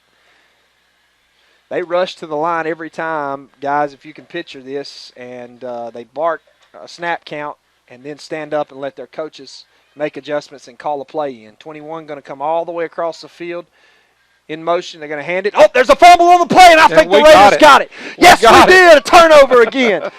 That was a busted play from the get-go. Sure, I don't know what happened, but both teams, every time they ran that, tried to run a jet sweep or something, have messed it up, and this time the Raiders recover. First big turnover for the Red Raiders. I'm telling you right now, I don't have any idea what we're fixing to do. Well, looks like we're bringing Jewel back on, but I don't know that I wouldn't try to put a dagger in somebody's heart right here. I don't know that I wouldn't try it. You're going to probably disagree with me, but one and done, baby. I'd see what we got. Jewell's running out at quarterback. Let's hope our guy gets off the field before we break the huddle. He does. 8:36 here in the third quarter. It's 0-0. The Raiders just forced a turnover on defense here early on Jeff Davis's opening offensive possession. We're going to spread them out. We've got our tight end in. Twins up to the top. We're going to take it. We're going to hand it underneath to Cavante Batten. Merritt, Batten played several years ago, and he stuffed, no gain on the play, second down. We had our offensive lineman just standing around there, and one of their linebackers just come and put him on his back. Maybe our lineman will hit somebody next time. Well, you can't stand straight up as a lineman. That can't be your first. They get underneath you and drive you back. 28-14, Coffee on top of University Christian. Brookwood is losing. Colquitt County's winning 21-14 as they started 0-4 for the first time in a long time for the Packers. Got double coverage out here on Legondrick. He's going to have a long night, I'm afraid. That means they're single somewhere. You're going to step up, and we're going to try to throw it. Yeah, and we got holding on them. Holding personal. Yep, it's going to be holding on Jeff Davis as they were playing cover 2 on us, and they held him when he got by him. I love it when they throw their hands up. That means you're guilty as charged. 7:52 here in the third quarter. It's 0-0. The Raiders just forced a turnover and got the ball back. K.J. Brown running on the field. Merritt running off the field. Jewel in at quarterback for the Raiders, and so we're in our shotgun formation. And we're going to get a first down out of this. Lowndes County dominating Newton 35-14. Vidalia 14-6 on Metter. Pierce County 21-14 at half on Brooks County. Valdosta 21-10 on Thomas County Central. Ware County at halftime getting beat by North Side of Warner Robins 21-7. And so those are some scores from around the area that we're looking at. Appreciate you so much for joining us. We got a first down on our on Jeff Davis' 33-yard line, so we're marching in. Now we're going to do a jet sweep this time and try to get to the outside. Good play. He cuts. That's Arrington Moore, and he breaks it almost down to the 25-yard line, and a big gain for the Raiders there and a good play. Well, I tell you Guess what? There's not any flags. Hey, that's the first time all night long. It's because we ran away from that guy. They said, yeah, I run right. I don't care. I'd run right every time. Good play for the Raiders. Good defense, too, but our guy was able to – our guys held up on their blocks, and our guy was able to break, find the hole and get up in there for a gain of, 7 yards on the play? Right. Second down and 4 is what the scoreboard's calling. We're going to take it. Oh, man, they broke through on the blitz and met us in the backfield. And we fall forward for no gain on the play. Third down and 4 now. Caleb Houston, the 9th grader, number 45, is playing tight end. I was watching him just then. Kind of had him singled out since I played tight end in high school. And he's holding his own. Just a freshman holding his own against a bigger and older defensive lineman for Jeff Davis. Ball is at the 26-yard line. 6:37 and ticking here in the third quarter. We still have no score in this ball game, opening region game for both teams. Jewel going to step back, throw it to the inside guy, and it's dropped again by number 2 on the play. That'll bring up 4th down. We usually go for it in this situation. I'm not sure if I wouldn't try to punt them down inside the 10, and because we're playing better defense than we are offense right now. Try to create another turnover or two. Did we just call a timeout? No. No, we did not. 6:27 here to go. 4th down and 4, ball on the 26-yard line. We may get them to Bart. We may go for it. You can't drop a pass on 3rd and 5. You can't drop a 5-yard pass. No. You can't drop Especially one that hits you right in the numbers. I mean, if you're playing wide out, you cannot drop that pass. You can't do it. Jules under center here. We got twins to the top, single to the bottom. And let's see what we got. Delay a game on us. How was that a delay of game? When I looked up and Jewel run back on the field, he was down to about 22 seconds. But for some reason, that's just stuff you can't happen. But it sure did seem like it ran quick. But wow, man, you hate to see that. It's just another thing shot us in the foot. Now it's going to be 4th down and 9 here. We're crazy shuffling people off and on. We don't know what's going on. It's bad when your wide receiver's holding his hands up going, uh-oh. And we have no clue what is going on here. Which lets you know we get shotgun formation. Jewel drops back. He's going to take it. He's going to throw it deep, and just a bad pass. Never give our guys a chance. Ball fell inside, and that'll be a turnover on downs and a wasted 2 plays for the Raiders there. Another wasted opportunity. 6:23 here in the third quarter. It's 0-0, and now Jeff Davis is going to get the ball on a turnover of downs, and we were unable to convert again. Maybe our defense can play and get us another turnover or 2. Yeah. We'll see what happens there. Jeff Davis looks to be over there. Their coaches have got them huddled up. Our defense is ready to go. The 12th men are standing around in the stadium waiting for something to happen here, as are we. Got some scores for you. Savannah Christian 14, Troutland 7. Savannah Country Day 9, Johnson 7. This is in single A action. We watched Troutland because Your brother does. Snap to number 21. It was snapped high, and there he goes. But we bring him down. We got him down to a 50-yard line and finally bring him down after a gain of about 20. And he's quick. You can't give him a hole. No, we're going to have to be really, really careful. That time we was running a defensive lineman on the field late. He didn't even get out there before the ball was snapped. And I think it was the replacement of Bloodworth, who evidently is still cramping on the sideline trying to get his feet up underneath him, his legs. They're stretching some of our guys out.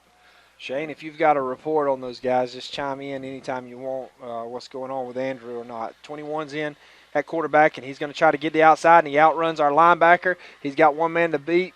They got a holding call. Same old guy. Thank God they run it to his side. And that's exactly what it's going to be, a holding call. But, you know, we keep letting that guy get to the outside, man. I don't know.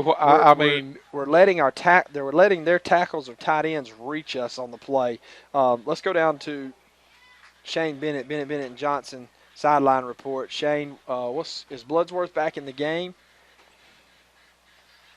No, he's not back in the game, and it's down on this field. It is humid, still air, and a lot of guys are just. And we haven't seen this in a while, and we conditioned for this. It's just cramping up. That's what's going on. So it's becoming a game of. Jeff Davis is out there looking out. It's going to be first down and about 11. I'm sorry, I was trying to figure out and watch it, but it's becoming a game of who's conditioned best now as it's really hot here. Britt's going to drop back. We bring a blitz. Number 15 is left open in the flats, but he's tackled after a gain of about 7 on the play. We had a wide open shot on the quarterback then, and we tiptoed. We looked tired, Rev. We looked tired, just like Shane was saying. You live for that as a linebacker. Yeah, there's just definitely not at full speed as the hole opened up and we didn't get it. But we shotgun formation. Ball is spotted on the 45-yard line. They're in our territory now. Second down and about 5. 46-yard line, I'm sorry to be exact. Britt is in at quarterback, shotgun formation for the Yellow Jackets. They're going to shift the guy out. Number 15 out of the backfield becomes Trips.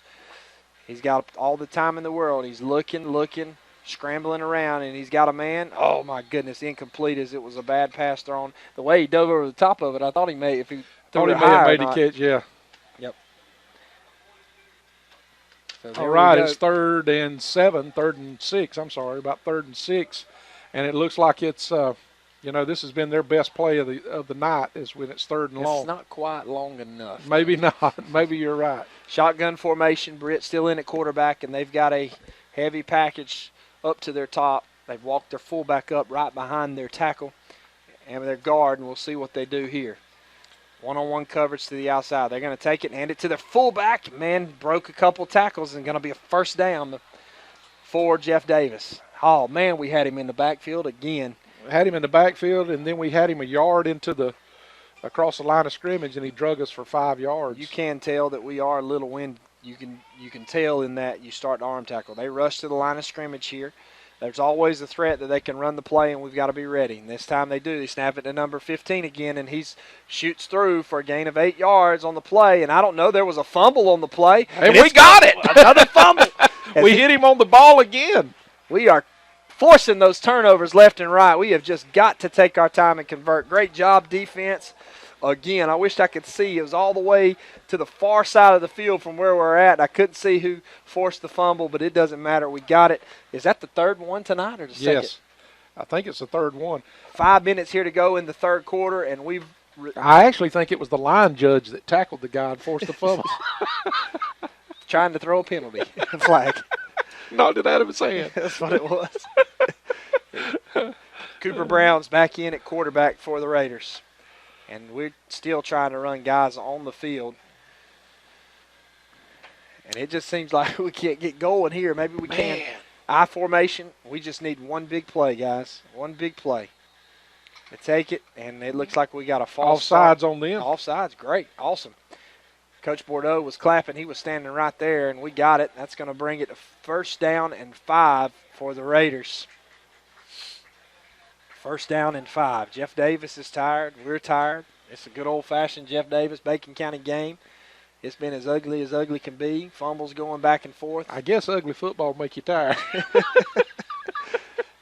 It was. It's got me mentally wore down. I'm an emotional wreck. I feel like a pregnant woman. I'm up and Boy, down. your stock just went down on the radio. Hey, it's the truth.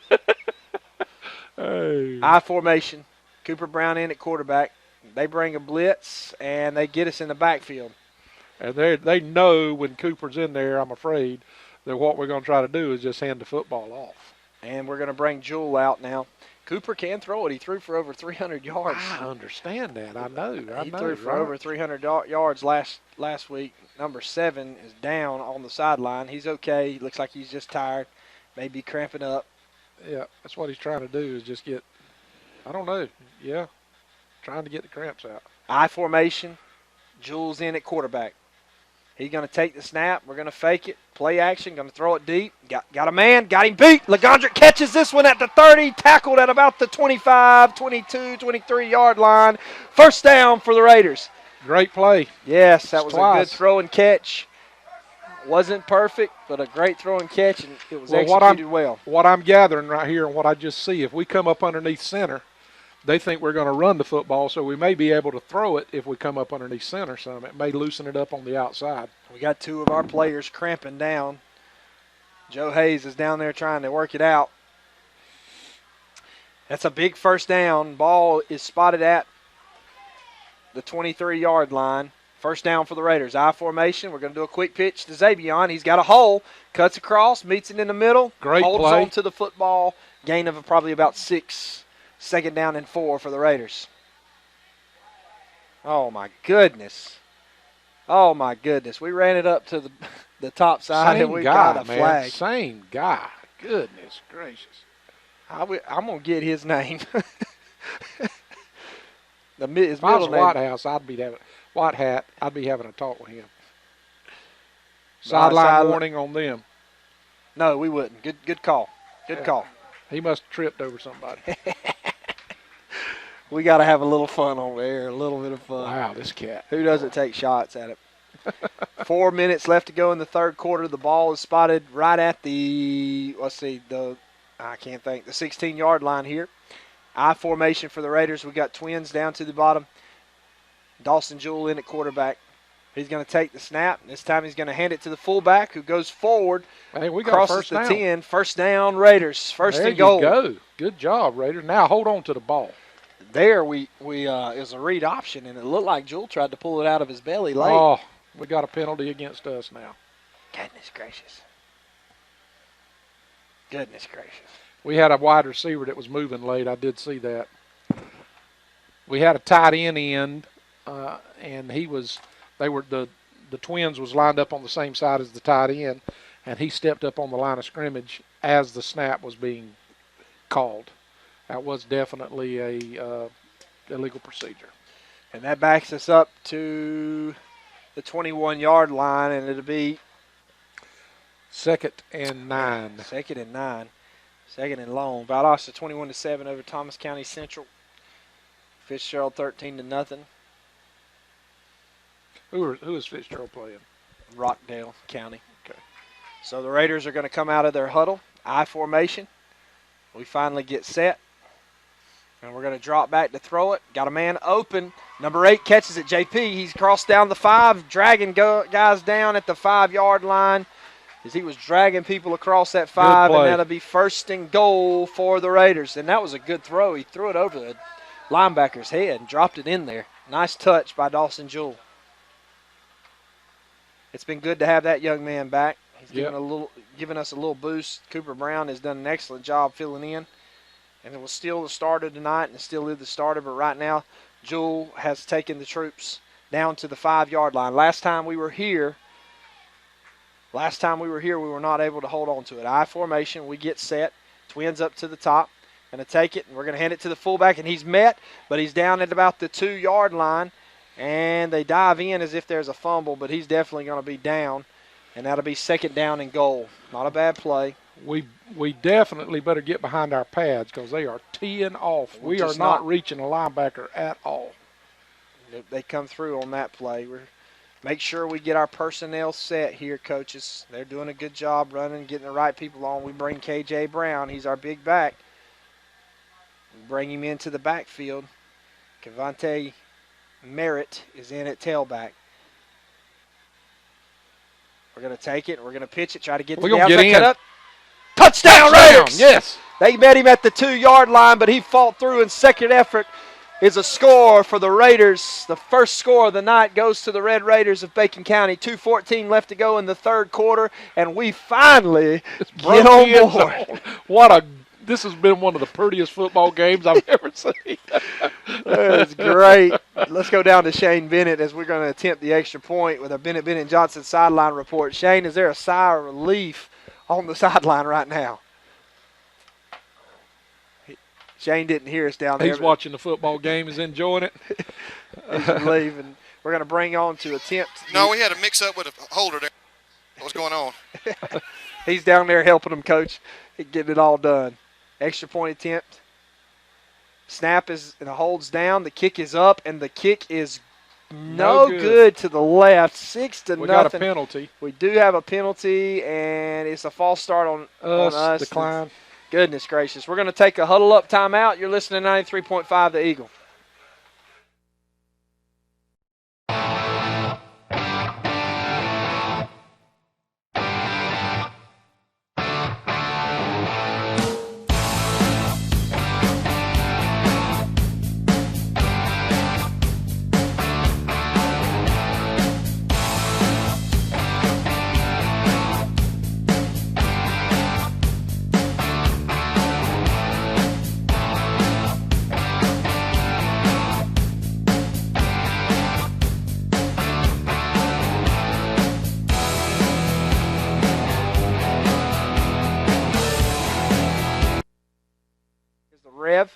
And our partner in crime down on the field is Shane Bennett, who you've been hearing from all night. 2:14 here in the third quarter, and we finally cracked the score as it's 6-0. We missed the extra point attempt. 6-0 Raiders on top. We were just talking in the break. We're so tired that we're running people on and off, and we don't know. Our personnel doesn't know who needs to be on the field. We're just not aware of when someone that's a starter comes off the field that our second teamers are just not paying enough attention. I guarantee you Coach Langford will deal with that next week if we can get to it. Ball's caught at about the 10, and it's got the making. Uh-oh's right. Number 21's got it, and he's in open field. One man left to beat. Oh, my goodness. He's down the sideline. He's at the 20, and we finally, that kicker, is that our kicker that run him down? I think that was number 20, Isaiah Grant. Man, what an effort by that kid. May have saved a touchdown, and you could just see it. You heard the Rev saying, uh-oh, why are we kicking it to number 21? We've got a man down on the far side of the sideline, the guy who saved the touchdown, and hope that young man is all right. Great effort in running number 21 down. And their ball, that return was how many yards, Rev? He got it at about the 10-yard line and carried it. 85-yard return? Yeah, carried it to the 10. So. And 1:59 here to go in the third quarter. They are on the 16-yard line, 15-yard line, and that's where Jeff Davis will take over. And that's a true picture of a Jeff Davis-Bacon County game. One team scores, and here it comes. The floodgates are about to open up. This thing could wind up being 42-41. This is no joke. But we've got a player down on the sideline. They're working on him right now. Both teams are taking a knee. I think he's okay. So we're going to take a huddle-up timeout again. You're listening to 93.5 The Eagle. In this moment, it doesn't matter if you save money in 15 minutes or if your neighbor has the same insurance that you do. What matters right now is the quality of your independent insurance agent and the company that stands behind them. Auto Owners Insurance. Bennett and Johnson Insurance Agency in Alma is your local independent auto owners insurance agency. Eagle, and we are here. Appreciate all of our sponsors for allowing this to take place. It's the third quarter, 1:59 left to go, and the player that actually made the tackle is a guy by the name of Big Boy. who has made some great plays tonight, and he saved that. Could be a game-winning tackle right there. Sure could. If they can't get in right here. And we hope they can. Our defense is back out on the field. Shotgun formation. Is that number 21 in at quarterback? He is. And they're going to run him in and out. There he goes. He Got goes. a hole. And shoelace tackle saves a touchdown ball down at the 10-yard line. Zebion Brown, he's always there. Man, that guy is dangerous. Yep. That guy is dangerous. Number 21. What's his name again? His name is Alex Sanders. Alex Sanders. I just know him by Sanders. Watched him play baseball. He is their Mr. Everything. They're going to take it. This time they're going to hand it to 24, and he crosses the 5-yard line, 1st and goal for the Yellow Jackets. They're big, and this fullback they got, number 24, is a big guy. He's Aaron Clark is his name. I understood that he may have turned an ankle during the practice this week. All right, boys, let's go. Oh, we got a false start. Big number 72 for the Yellow Jackets jumped off. That'll back them up 5 yards. Bring it back out to the 10-yard line. It'll be 1st and goal there at the 10. That's huge, man. That's all we can. I'm sitting here thinking. I know this is high school, but I'm sitting here thinking because I'm such a competitor. Man, it's time for them to jump off and shoot themselves in the foot and be Jeff I'd Davis. like to see one more, wouldn't you? Oh man, I would. I'd love for them to stay very Jeff Davis-like right here. Number 21 in at quarterback. He's going to take it. Man, he's got 2 or 3 people out in front. He's going to score. Cut him back up, and we got a penalty right there as it looks like it's going to be a personal foul the way that thing was thrown. It was thrown back in there. I don't know if it's going to be a hold. Well, they were holding Garrett Anderson, I will tell you that. I mean, they just about took his shirt off. Touchdown. Holding. Right now if the play stands. It was holding on Jeff Davis, and there we go, Rev. There we go. Yeah. Well, Garrett, that might be one of the reasons they've been able to get the edge. I mean, they had him by the collar and was pulling him down. Yeah, that wasn't a hold. That was a good tackle. That's the truth. Hey, and it was actually to the other side of the field, so the big guy up top, he didn't make these last 2 penalty calls. I'm not sure that Big Boy is going to be able to go. He's limping awful bad out here. Sometimes he you is just the got one to that dig made the deep. intercept. Yes. Ball down at the 15. It's going to be 1st and goal still. They're going to take it. We force him inside. Oh, my goodness. Yes. And he falls. Shoelace tackle. Man, we missed him in the backfield and then got his legs. He's quick now. Yeah. Gain of a couple on the play, 2nd and goal. And we're under a minute here to go in the 3rd quarter. It's 6-0. We scored, and then they answered with a long 85-yard kick return. But now they've backed themselves up. Ball's at about the 13, 2nd and goal for Jeff Davis. They're going to snap it to number 21, and he's going to try to get to the outside, and we miss him again, and we bring him down short of the 1st down. My goodness, I just cannot understand how they let him get outside. Every time he has wanted to run outside, he gets outside. And I know it's driving the coaches crazy. They're throwing hats on the sideline. It's frustrating because you know it's coming, and you can't get your guys to stop it. Well, they can't get I don't think they can get a 1st down here. They can't get a 1st down. No, I'm sorry. I was completely wrong. 3rd and goal.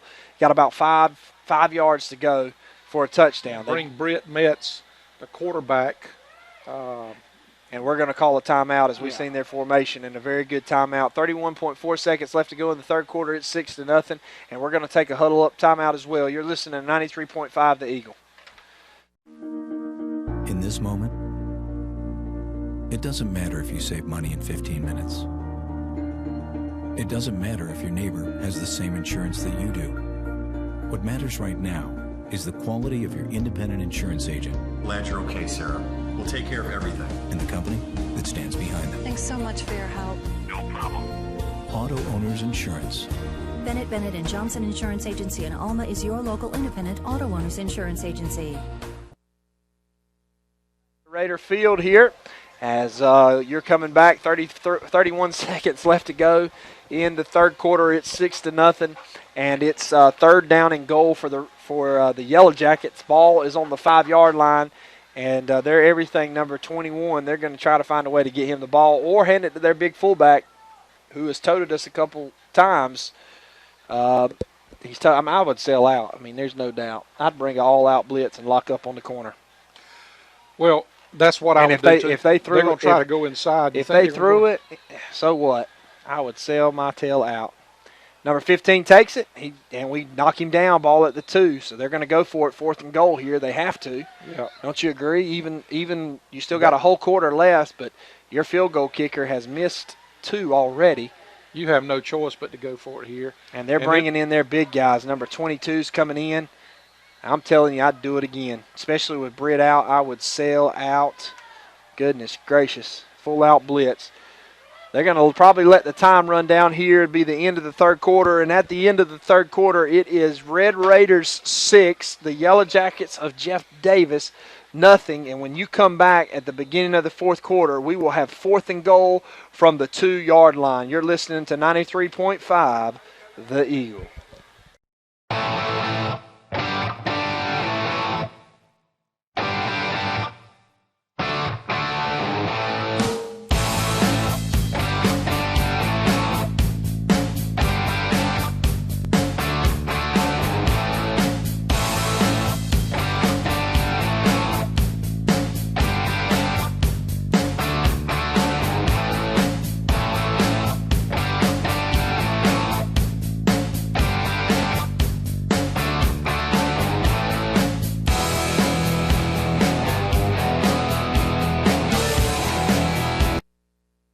Positions on the field, and while we do that, we're going to tell you some scores from around the region. Vidalia's pulled away in the 4th quarter, 28-6 over Metter. Toombs 41-0 over Bryan County. Toombs County must be for real. They put up some points. I think one of the coaches, Sydney was telling me the average 38 points a game or 40 points a game. Benedictine 41-0 over Swainsboro, and here Bacon County leads Jeff Davis 6-0. And here comes a big 4th down and 2, 4th and goal from the 2-yard line. And Jeff Davis, number 21, is in the backfield. He's going to take the snap. He's going to try to get outside. He's got one man to beat. Oh, my goodness, and they block. Touchdown. Yeah, no. All right, we've got a penalty on the play. Wow. Thank God for big boy on the sideline. He may get It was a block in the back. Tackled. No doubt. Was it? Is that what it was? No, he wasn't tackled. He He was just gonna hit call him in the back. I thought it was going to be helmet to helmet. I think he went in, and that's what he's going to call it, looks like. False start, actually. Yeah, they were moving ahead of Were time. they? He saw Okay. He had his hand on the flag before they ever snapped the ball. Okay. Unbelievable. That's great. We'll take it. That'll back him up more. Man, we had people in position again, though. He just outrun it. Yep. He's fast, guys. Now, when I tell you he's fast, he's fast. They're actually going to take a timeout now, but we're going to stay with us. Shane, Bennett and Johnson sideline report. Shane, how's our guys holding up as far as conditioning now? Are we still cramping down there, or what are we trying to do to? Yeah, we are, and just give you a little heads up. That was talking to the coach. That extra point attempt for us was not our center normally. He was cramped up, so we had to put in a secondary center, and that's kind of threw a chink in the armor right there at the end. So that, not saying that's what caused it, but that sure wasn't what they wanted out there. It looked real close down here, closer than it usually is. Yeah, it was a good kick. He just shanked it a little bit left, but I don't know. That was not our normal kicker. Normal extra point kicker, was it? Well, they're kind of rotating them around trying to find the best one out there, but it definitely wasn't our long snapper or our extra point snapper. Then he was over on the sideline cramping. Just the small things make a big difference. Sure does. Small things make a really big difference. Pierce County 28, Brooks County 21 in the 4th quarter. That's a good ball game down in Quitman, Georgia tonight. Is that right? Or they? I think they are playing Quitman, or they may be at Pierce. I'm not sure, but I think Hammer. they're. Yeah. Brooks has the Hammer. We played them in the first round of the playoffs, and boy, we almost got that. Almost was our first playoff victory with Drell and Tron a couple years ago. Here you go, big 4th and goal here.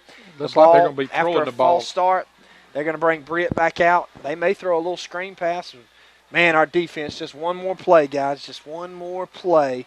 Ball is spotted at the 7-yard line. Here we go. Shotgun. Britt drops back, and we got him on a sack. We brought a blitz. Garrett Anderson. Garrett Anderson. What a call by Yates. Great execution by our defense. Yes. Son, I can tell you as a quarterback, when they're coming right at you like that, you just freeze sometimes. And, son, he timed that route. He timed it perfect. Great blitz. Great call, Coach Yates. Congratulations. Now we got to get out of this into the end zone. Yeah, we need to get a little distance between us right here. Because just like you said, it's liable to be 41-42. You never know in these games. Opening of the fourth quarter, 4th down and goal for the Yellow Jackets, and Garrett Anderson comes up. Big sophomore, big play. With a sack, and now turnover on downs. Ball is at the 19-yard line for the Raiders. I formation, Julian at quarterback, and we fumbled the snap, but pick it back up. My goodness. I can't stand them Jackets. Good Lord, I can't stand them. Oh, my goodness. Man, we fumbled the exchange. Joel fumbled the exchange, but he picked it up, and that'll be 2nd down and 10. Ugh. Are we ever going to get a break? Guys, help me out mentally. I'm going to be wore out. If you notice, our ball guy down here is keeping the ball in our shirt. It's dripping. The humidity's so thick down here, and the ball it is slick, and that's coming out from under center is where he lost it. Full moon, humid. Jeff Davis. We're winning 6-0. 2nd down and 10. I formation. We're going to take it. We're going to pitch it. Try to get to the outside. Cut us back up. Good play. Good gain on the play. I like it in his gain hands. Of about 5. He can break some tackles and make some stuff happen. Well, the reason I like it in his hands is he's a senior, and that cat is very much about doing what he's supposed to do. So always has been. Yep. 10-40 Tito. And ticking. 4th quarter, 3rd down and 5. A big 3rd down and 5. If we have to punt it here, you can about bank that they're going to bring the house. They're going to try to bring the house and try to block the kick, which they've got very close at times tonight. But our punt team doing a good job. I formation, Jules Steele in at quarterback. We're going to take it. This time we're going to pitch it. Got the right play call. And he cuts it up. There he goes. He's down across. Flags everywhere. They tackle him out of bounds at about the 45-yard line. That was a big gain for the Raiders, and the Rev is throwing his. Nah, it just fell off. Okay, that's good. That makes me feel better. Man, we got a block in the back or a hold. Did you see anything, Shane? Well, I could just tell. It looked like they're calling a block in the back, but we got 2 flags actually. One in the backfield, and then we got one down here where our receivers was lined up. Referees, they've been quick to make the calls after discussing them. Holding against the Raiders, unsportsmanlike conduct against the Raiders. Are you kidding me? What was that about? We must have stomped somebody when we got them down. Oh, my goodness. That's 2 big penalties against the Raiders. And, Shane, do you know if they will knock off both 15-yarders against us, or will it just be one? They got to take just the one, but it was Dawson Jewell, the quarterback, with unsportsmanlike contact. I couldn't tell what the referee was saying, but it was definitely the quarterback. Goodness gracious. So that backs us up to the 10-yard line, and like we said at the opening of this drive, we just got to get out of here, and that'll be 3rd down and probably 13 for the Raiders. Yeah, 3rd and 13, and I have no idea how you could get. I don't know what that would have been. The only thing it could be is if he hit him in the back, or there was definitely a holding call. But, yeah, if he pushed the guy down or maybe said something he wasn't supposed to say, it doesn't matter. 10-14 here in the 4th quarter, 6-0. I formation. Jewell going to take it. We're going to hand it underneath on a trap. We go forward for about 5 or 6 yards, ball out to the 15, and we'll have to punt. Yeah. There's a safe play to give our punter some room. And now we just got to get it off. Dylan Kelly's going to come out to attempt the punt. Well, we're trying to figure out what we're going to do. Is that a penalty? Yeah. Sportsmanlike on Jeff Davis. Unbelievable. Down. That is a 1st down as they give it to us. Oh, my goodness. And their coach is on the field grabbing their player. I'm telling you something. This is like a Friday the 13th or something, dude. This is a nightmare that you can't wake up from. You can't write this stuff. That stuff about a full moon must be true. Man, I'm telling you, man. We are not exaggerating. I'm going to go home and put some garlic around my neck. Hey, it has gotten so bad. The werewolves and the vampires are out tonight, man. All you can do is laugh it off, my friend. But that's a big play for the Raiders and Joe. Honestly, the best play for either team. The best play for either team tonight has been the other team's penalties. It's crazy. We've made a couple big passes, but oh, goodness. However, it's going to be 1st down from the 29-yard line. We're under center in the eye. We're just going to try to get out of here. We run into each other in the backfield, and we're tackled in the backfield for a loss of 2. as looks like we got mixed up. Fullback tried to go one hole. The quarterback thought he was going to another. I think part of that right there is just the fact that our quarterback, this is really his first game of the season. I mean, I'll be honest, the fullback looked like he was trying to run the trap, and the quarterback was running the read option. Maybe. That's what the way he stood up and looked at the end, you never know what's going on. We did hear from Shane earlier that there's been a lot of mix-ups down on that sideline in communication. Sometimes you just have that. Sometimes you just got to work through it. Jewell still under center, going to take it. We're going to pitch it. They come through on a blitz, broken tackle, just get down and hold on to the ball. They drop us back for third for a loss of 5, and it'll be 3rd down and 15. I'd do a bootleg right here. They're selling out. I would bootleg it right here. I would act like I was going to pitch it, and I'd bring him naked around the corner. Probably a good idea. Probably would have been better on 2nd down. 3rd down and 15. 8 minutes and 45 seconds left. Yep, we're down under 20. We're down under 18 seconds on the play clock. Jewell is running back from the sidelines.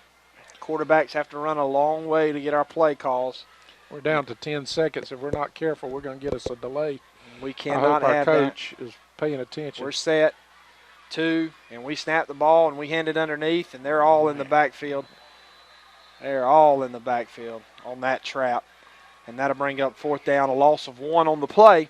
8:15, and you can tell that time it was just get out of ball security and just get out of here. Well, it burnt some time off the clock and did give us a little bit more field Sometimes position. when your defense is making plays like they are, that's what you do as a coach. And I'll be honest with you, I'm not going to argue with anything tonight. We get out of here with a 6-0 victory. That'll be a victory. Let's count our losses and go on and prepare for the next week. Our punter's back. He's standing at about the 8-yard line, and they've come for us all night. We don't know where we're at. Man. Woo. Mercy. Have mercy. He caught it again. We're big boys trying to get set up. And however, it's going to be a penalty on the Raiders, and that's going to back us up even further. 4th down for the Raiders. It's 4th down, yeah, and now we're backed up to about 4th and 20, 21 yards, something like that. And just when you think Let's see if Dylan Kelly, they don't have anybody back. They're selling out. They've done it all night. High snap, just get it off, young man. He does. Great kick again. Roll. Now let's get a yes, sir. We're going to get another bounce, and it's going to roll out across the 40 and be downed at the 38. Dylan Kelly may wind up being, if we win this game, player of the game. If you don't think special teams is important, and I tell you what, son, I'm telling you, last week after that 11-yard punt, oh, my goodness, what are we going to do? But congratulations, young man. Coach Bordeaux has been coaching really, really hard. And like you said, may be the difference in the game. We've had a couple of punts that have just changed field position. It really has helped us tonight. 7:26 here left in the 4th quarter. It's still 6-0, folks. And we're running people on. We're running people off. We'll figure it out sooner or later. When cramping and people start getting injured and hurt, it gets crazy. Because sometimes you look up and you say, where's my tackle? And he's laying on the sideline. They don't even care to tell sometimes. They're going to bring you in motion, and it's going to be a read option. Britt's got it. And he's tackled, one-handed tackle by our defensive tackle, making a great play to save a potential big play. 2nd down and 8. I look like Trey Mobley there, sophomore. He's a good-looking defensive tackle. He's quick. Cannot let 21 beat us in this situation. And he's kind of big. They did a read option there. It was actually a good little play, but Mobley brought him down, just snatched him down. Got trips down to the right. They're going to take it and hand it to big number 33. He's got a hole, but a great tackle again by one of our linebackers there before probably a gain of about 3, and to bring up 3rd down and 4. Maybe 5. It's a long 4. Yep. That's a long 4. Sure is. But however, it's a 3rd down, and they're running some guys on and off the field. You can tell the heat is just getting to them tonight. Both teams are starting to get confused, knowing what's going which way. 6:24 left, 6-0. 3rd down and 4. We're going to take it and hand it number 21. There he goes. Oh, my goodness, they just knock him forward for a 1st down. Yeah. Man, how many times have we hit him in the backfield? Goodness gracious. Actually, we had him stopped, and then one of our players come from behind to tackle him, and he's the one that knocked him forward. for the first down. It happens sometimes. That happens. First down, ball at the 48-yard line. Jeff I tell Davis you somebody, has it. I tell you somebody's been quiet tonight is Trey Stewart. It's time for him to do something big tonight. They've got two running backs in the backfield, quarterback in shotgun. Twins down to the bottom of the field. If you're looking at it up here, 6-0, under 6 minutes left to go. 6-0 the Raiders. They're going to shift number 24 out. Oh, there's a drop snap, and we bring him down at the 40-yard line. The young freshman quarterback just took his eye off the ball, and it went in and out of his hands. And another big play for Jeff Davis to help our Raider defense. I will tell you something about Britt Metz. He's just a gamer as a freshman to even be starting in the region.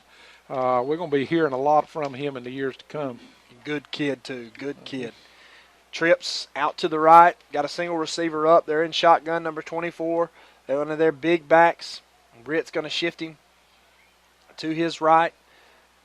Under 10 seconds on the play clock. We get our defense set. There we go. We're going to take it. A little quick screen. Oh, my goodness.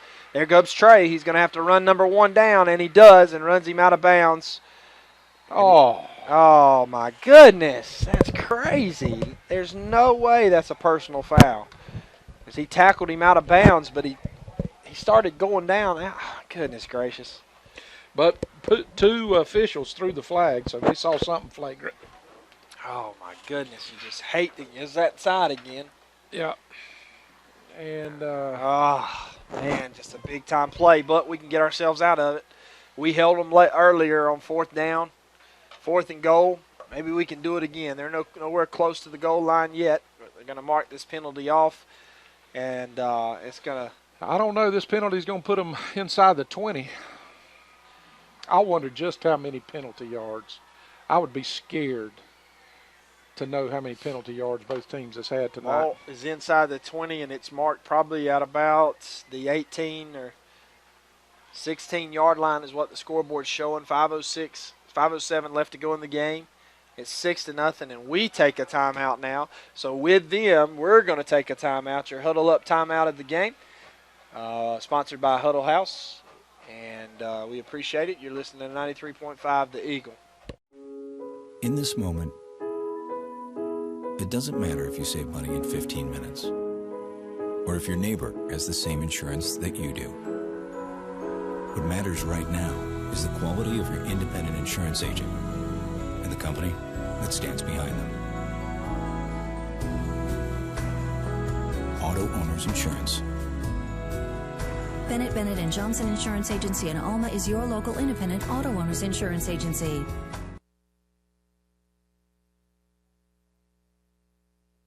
Both teams are still huddled up. Now they're beginning to break and go back with 5 minutes and 7 seconds left, and we find ourselves, our backs against the wall again. We've been in this position all night. You're just afraid. I'm just afraid that sooner or later the dam's going to break here, and we're going to let one sneak in. They've already scored one time and had it called back because of a penalty, and we were able to stop them.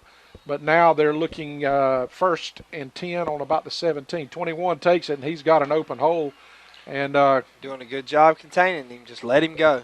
Yeah. You hate that high school football's got to that, but my Lord, football in general, you can't hit anybody these days.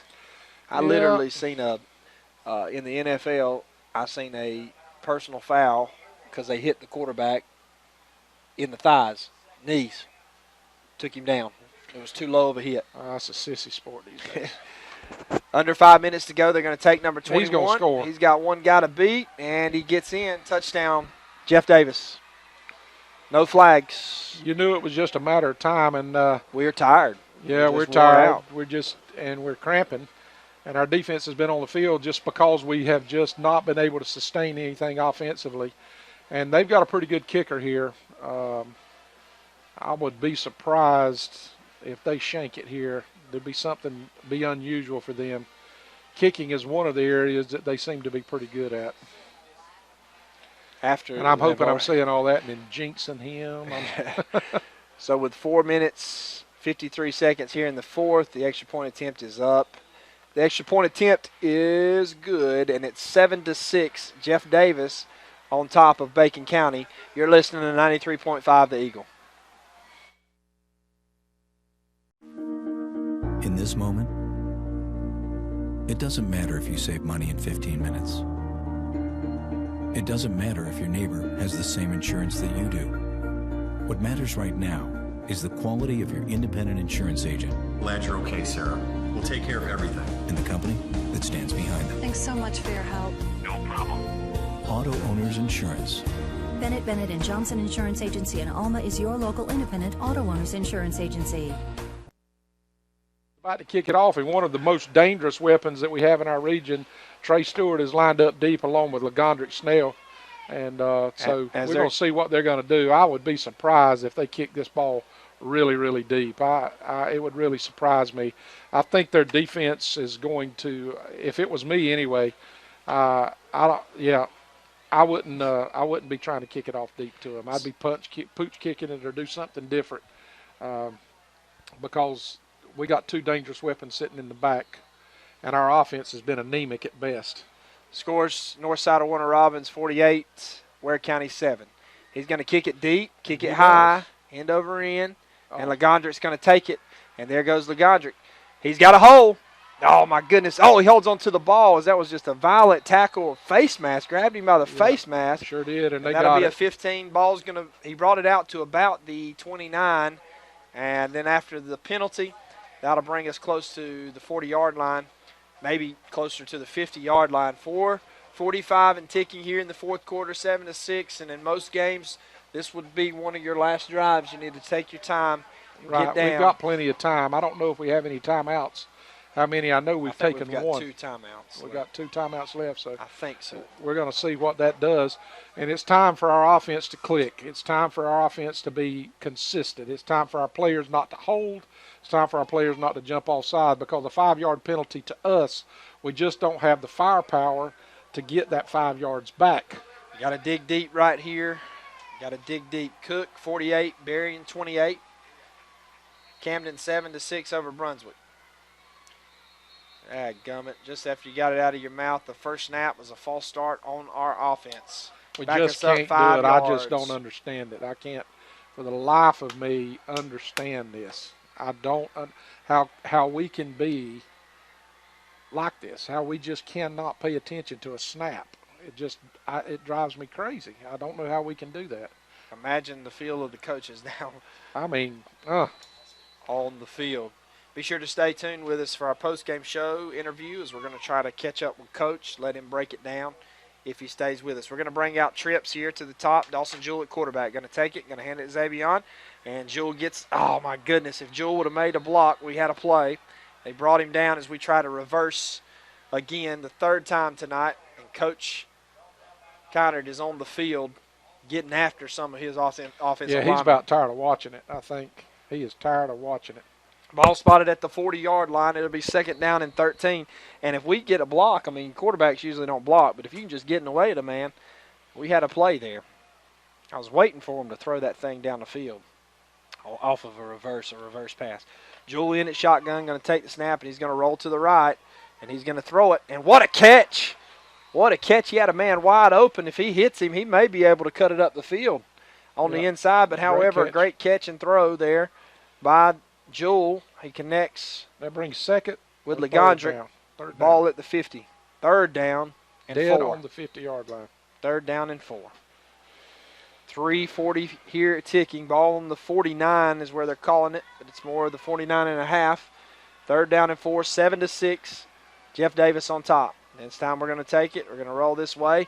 They got it red, and they tackle us for a loss as they were all over it. And that'll bring up a 4th down play. We got to go for it here. Goodness gracious. That was a linebacker. We've yet to block a linebacker second level all season long.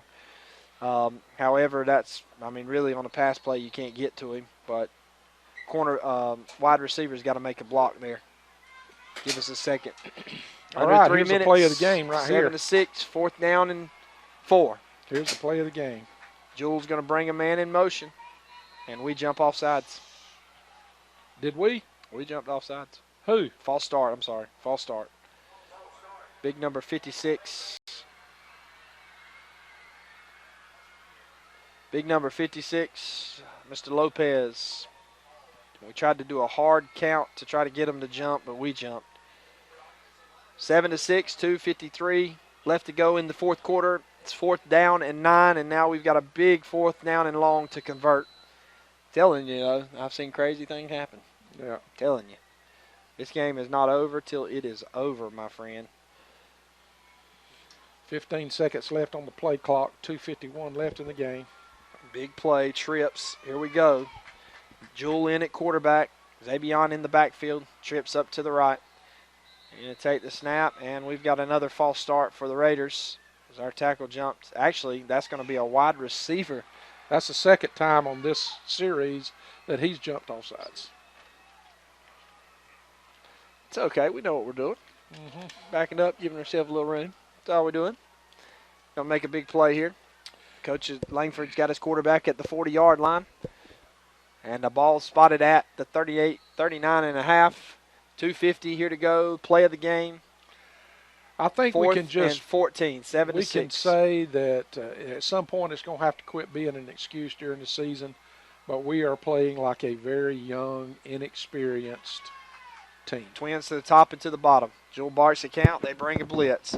He's got to try to outrun the coverage. Oh, my goodness. And he's just going to heave it deep. And he's all over him. And we got a – yes, sir! Yes! We got a pass interference call on the play, and they are in his ear. But he was hanging all over him. He had him pulled down by the back, and that's going to be a first down for the Raiders. I told you. Oh, my Good job by the coaches. It's going to be a first down by 1 yard. First down for the Raiders. And guess who? Hey, mercy. We stay alive. We Just stay get alive. a chance. All we need is a field goal. I know that's a long shot, but, hey, miracles can't happen. We just got a personal foul call. I mean, a pass interference call. It's never over till it's over. I believe Jeff Davis is on a 5-game. But we beat him the last 5 years. Is that what it is? Losing streak. 1 yard. We get it by 1 yard. First down, Raiders. And boy, is the Lord looking over us tonight. 4th and 14, and we get it by a yard. 2:41 left in the fourth quarter. You better not turn your dial because it's going to go down to the wire. We're bringing Cooper Brown at quarterback. First down and 10. Now, I'll tell you something right here, Rev. Cooper's not throwing the ball all night. But he could hurt him. It might be time. It might be time to take a little shot, but we're going to put him in shotgun. We're going to spread it out. We're in a 2-minute offense, 4-minute offense, whatever you want to call it. There he goes. He drops back. He's going to throw it. We got Zabion. Cuts it back upfield. First down for the Raiders. Close to it. Ball at the 35-yard line. That should have been a face mask penalty, too. They did. But they didn't call it. And that's okay. Ran it to the wrong side of the field. It's funny that pass interference come to our main man up top. Actually, you know what? That was the back judge. But it was still to that side of the field. It was still to that side. And their coaches went crazy. Their coaches. Did. And I don't know who called a timeout there. We wasn't watching. Let's go down to Shane Bennett and see if Shane has anything for us. And Bennett, and Johnson, he's talking with one of our coaches down there. Shane, what you think, my friend? Coach Williams just walked up to me and said, I played in many college games. He said, my heart's just bumping out of my chest right now. It's just, and everybody, there's just fans on Jeff Davis' side, our side, everybody's just exhausted. Somebody's got to win this thing, though, one way or another. They have whooped me mentally, Shane. They beat me down. 2:32 left to go. They're bringing out the change to measure. They're going to give us a first down. They give us a first down on the play, and that puts the ball at about the 35-yard line. And we've got the ball, and pretty much as long as we don't shoot ourselves in the foot, we're going to have an opportunity. We will have an opportunity. We've got to get this thing down inside for a field goal. I'd feel good if we could get it down inside of the 10, maybe even right around the 5-yard line. What you think? I think you're right. Now, you were laughing at something. Hey. Cooper Brown's still in at quarterback. They're going to take it. We're going to hand it underneath to Zabion. Man, he's met by a linebacker. Boy, if we could just get a hat on a linebacker tonight, we might could bust one. I will say some of our offensive linemen, they have really had a bird's eye view of how this game's took place. They've been watching it all night. We're shifting some young guys in, too, as well. Our both teams, you can just tell. You can see the sweat. You can tell it's hot, humid. Dawson Jewell checks back in at quarterback. And Dawson's played really well tonight coming back. He gives us a threat with his legs. and his arm and stretches out. Jeff Davis in a 4-3, and there Julie's going to roll to the right. He's looking downfield. He's got a man deep. He throws it out of bounds. And there's a flag on the play. Oh, my goodness. Oh, my goodness. Well, I don't know if that's going to be on us. It can't be. I mean, you never know. You don't know. You don't know. 140. It's on that side of the field. I'm telling you, man. He threw it from behind the play, my friend. That guy's going to have shoulder replacement surgery. Well, he's got Tommy Johns, I know. 147 here in the fourth quarter, and we're going to get a call. We're waiting for it. I'm nervous. Yeah. I mean, I seen some pass interference on the defense. Holy cow. Wow. Holy cow. That's great play for the Raiders. All we got to do is throw it up and see what happens. All right, here we go. 147. I'm nervous, son. I ain't been this nervous since I coached. I wasn't this nervous. Only when Bobby Johns asked me a question, I couldn't answer him in 2 seconds. I'd get nervous like this. Dawson Jewell comes to the sideline and gets it. First down for the Raiders. Ball is at about the the 18-yard line. 1 minute and 47 seconds left. 7-6 is your score. 7-6 is your score, and it has been a true Jeff Davis, Bacon County game. We take it, we hand it to number. Nope, Jewell keeps it. He spins, spin move, hold on to the ball down to about the 10-yard line. What a play by Dawson Jewell, man. Yep. That was a great run. Good job, young man. Yep. I thought he had got hurt tonight when he banged his knee. He went down kind of strange like Xavier Hayes did when he hurt his knee. Man, you just never know. You never know about those knees. Those things don't take much. But here we go. We got one timeout, guys. One timeout left to go. Some of the fans were just asking us. 1:12 left to go, 7-6, and I would like to score a touchdown. I tell you that. They're going to take it. They bring a blitz. We got a man open at the 5. Oh, he's brought down at the 1-yard line. First and goal for the Raiders. Perfect play call. They blitzed at perfectly the wrong time. Good job by our offensive line picking up the blitz, man. I think our guy just happened to fall down, but he fell down in the right place. First and goal, and I'm telling you, we got a minute left in this game, and almost too much time. And they've got number 21. Great job by our offense. But you got to go ahead and put it in right now. Coach Williams is the clock has started. I'd let this thing run down a little bit right here. You got to get in, man. You can't take a chance. Okay. We're on a 6-inch line. You cannot take a chance. There he goes, and they stuffed him. That clock's continuing to run. It's continuing to run. I'd hurry up, get up, quit feeling sorry for yourself laying down. Let's go. We got to get up. I'd get up under center or something. I don't know what I'd do. That's why I'm watching the game. 29 seconds, 27, 26. Takes the snap, and he jumps, and I don't know, did he get in? Touchdown! Touchdown for the Raiders. This guy's saying he's down. The other guy's signaling touchdown. There's a touchdown on the other end. Oh, my goodness. His body got across. Oh, my goodness. Touchdown, Red Raiders.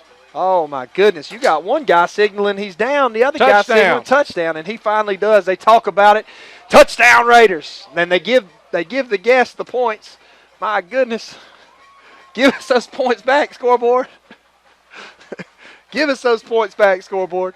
12 points back, scoreboard. 12-6, Raiders. We need it. There we go. There we go.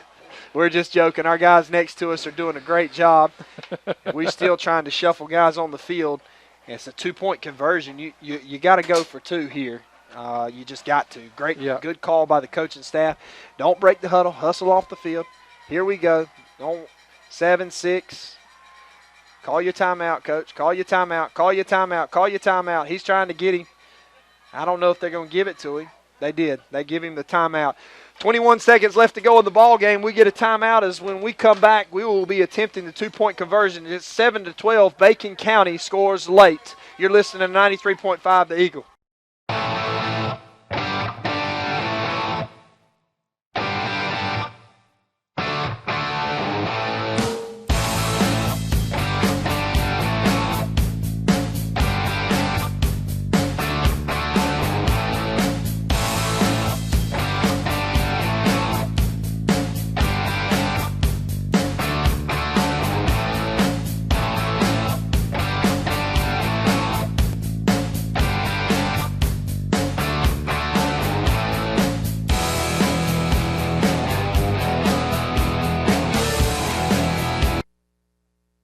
discussion through the break about whether we squib kick it, because you definitely don't want to kick it deep to 21. If you kick it out of bounds and get them to start at the 35, which is still scary to me, then the other coach has the option to make us re-kick. So I think the best option would probably be a squib kick is what I would do and get that thing to roll, but you take a chance. Now, so many things happening, man. I don't know if you just want to try to kick it to one corner and just cover. Tell you guys, you just got to cover. Yeah. We're going to do a 2-point conversion. QB's called it. It's really the only play that we have right here.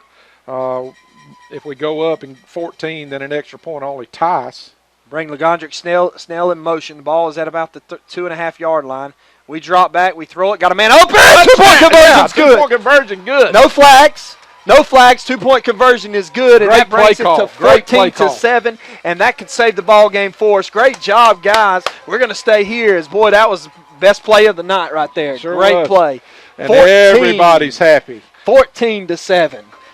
Son almighty, have we possibly survived another Don't call Jeff it yet. Davis? This is too crazy a night to be calling it right 21 seconds left to go. And I can tell you right now, if this thing ends this way, the special teams play, with the exception of the kick return, has been the difference in the ball game. Our punter, Dylan Kelly, has punted some end-over-end kicks that have rolled in the favor. Rolled and rolled and rolled. He's really kicked the ball well tonight, and right here, this special teams kickoff right here is going to mean a lot to us, because they got number 21 back there, this kid that has really give us fits tonight. His name is Alex Sanders, and he's only a junior, so we got to face this cat another year. Really good-looking athlete. The quarterback, the freshman, he's played good tonight. So we're coaching. We're kicking it to Coach K over here, so you know where it's coming. Gotcha. All right. Yep, good pooch. It, and they fair called it. Ball at the 22-yard line, well-executed play. And that's going to be 21 seconds left to go on the clock. And I can tell you right now, we're glad that we got Trey Stewart back deep. Yep. Trey, go up and block it like you're blocking a shot. That's Tell him it's a do. basketball. Yep. Just go up and rebound. Don't try to catch it, son. Liable to have the Josh Harvey Clements. Last week we went up. No, you didn't. Last week we went up, and what did we do? 3 of our defenders fell down. The guy caught it between all of us. Yeah. After a tip ball. Twice. Yeah. But that was last week. This is this week. 21 seconds left to go. Bacon County up 14-7. If you're listening to us, stand on your feet unless you're driving down the road. Don't do that. They're going to take the snap. Britt's going to drop back. We get some pressure by Bloodsworth. Get him out of the pocket. Oh, and it's incomplete. Good defense there, forcing him out of the pocket. And it was good rush by Bloodsworth as he blew by there, number 75, on just a speed rush, a bull rush. 16 seconds left to go here, 14-7. Good play by Dawson Murray, number 52. Camden County won their first game tonight. Good job, Dawson. 7-6 over Brunswick. Shotgun formation. Where's number 21? You better know where he's at all times. He's lined up in the slot down here. He's in the slot, and the middle's wide open. Well, we got Zebion on him. But that middle of the field, we're playing at about the 45-yard line, and there he goes. We got some pressure on him, and it's broken down, and he's going to try to get out of. Oh my goodness, dude! And we got a penalty. You gotta be kidding me. That was a cheap call, man. We pushed him out of bounds. We didn't even tackle him. We just pushed him. And Coach Langford's down there giving him. Shane, that was pathetic, wasn't it, Shane? He's going to pick up his mic. He's right there at Shane. Yeah, pathetic. He was 2 yards from running out of bounds. He pushed him out of the bounds, and both of them threw the flag.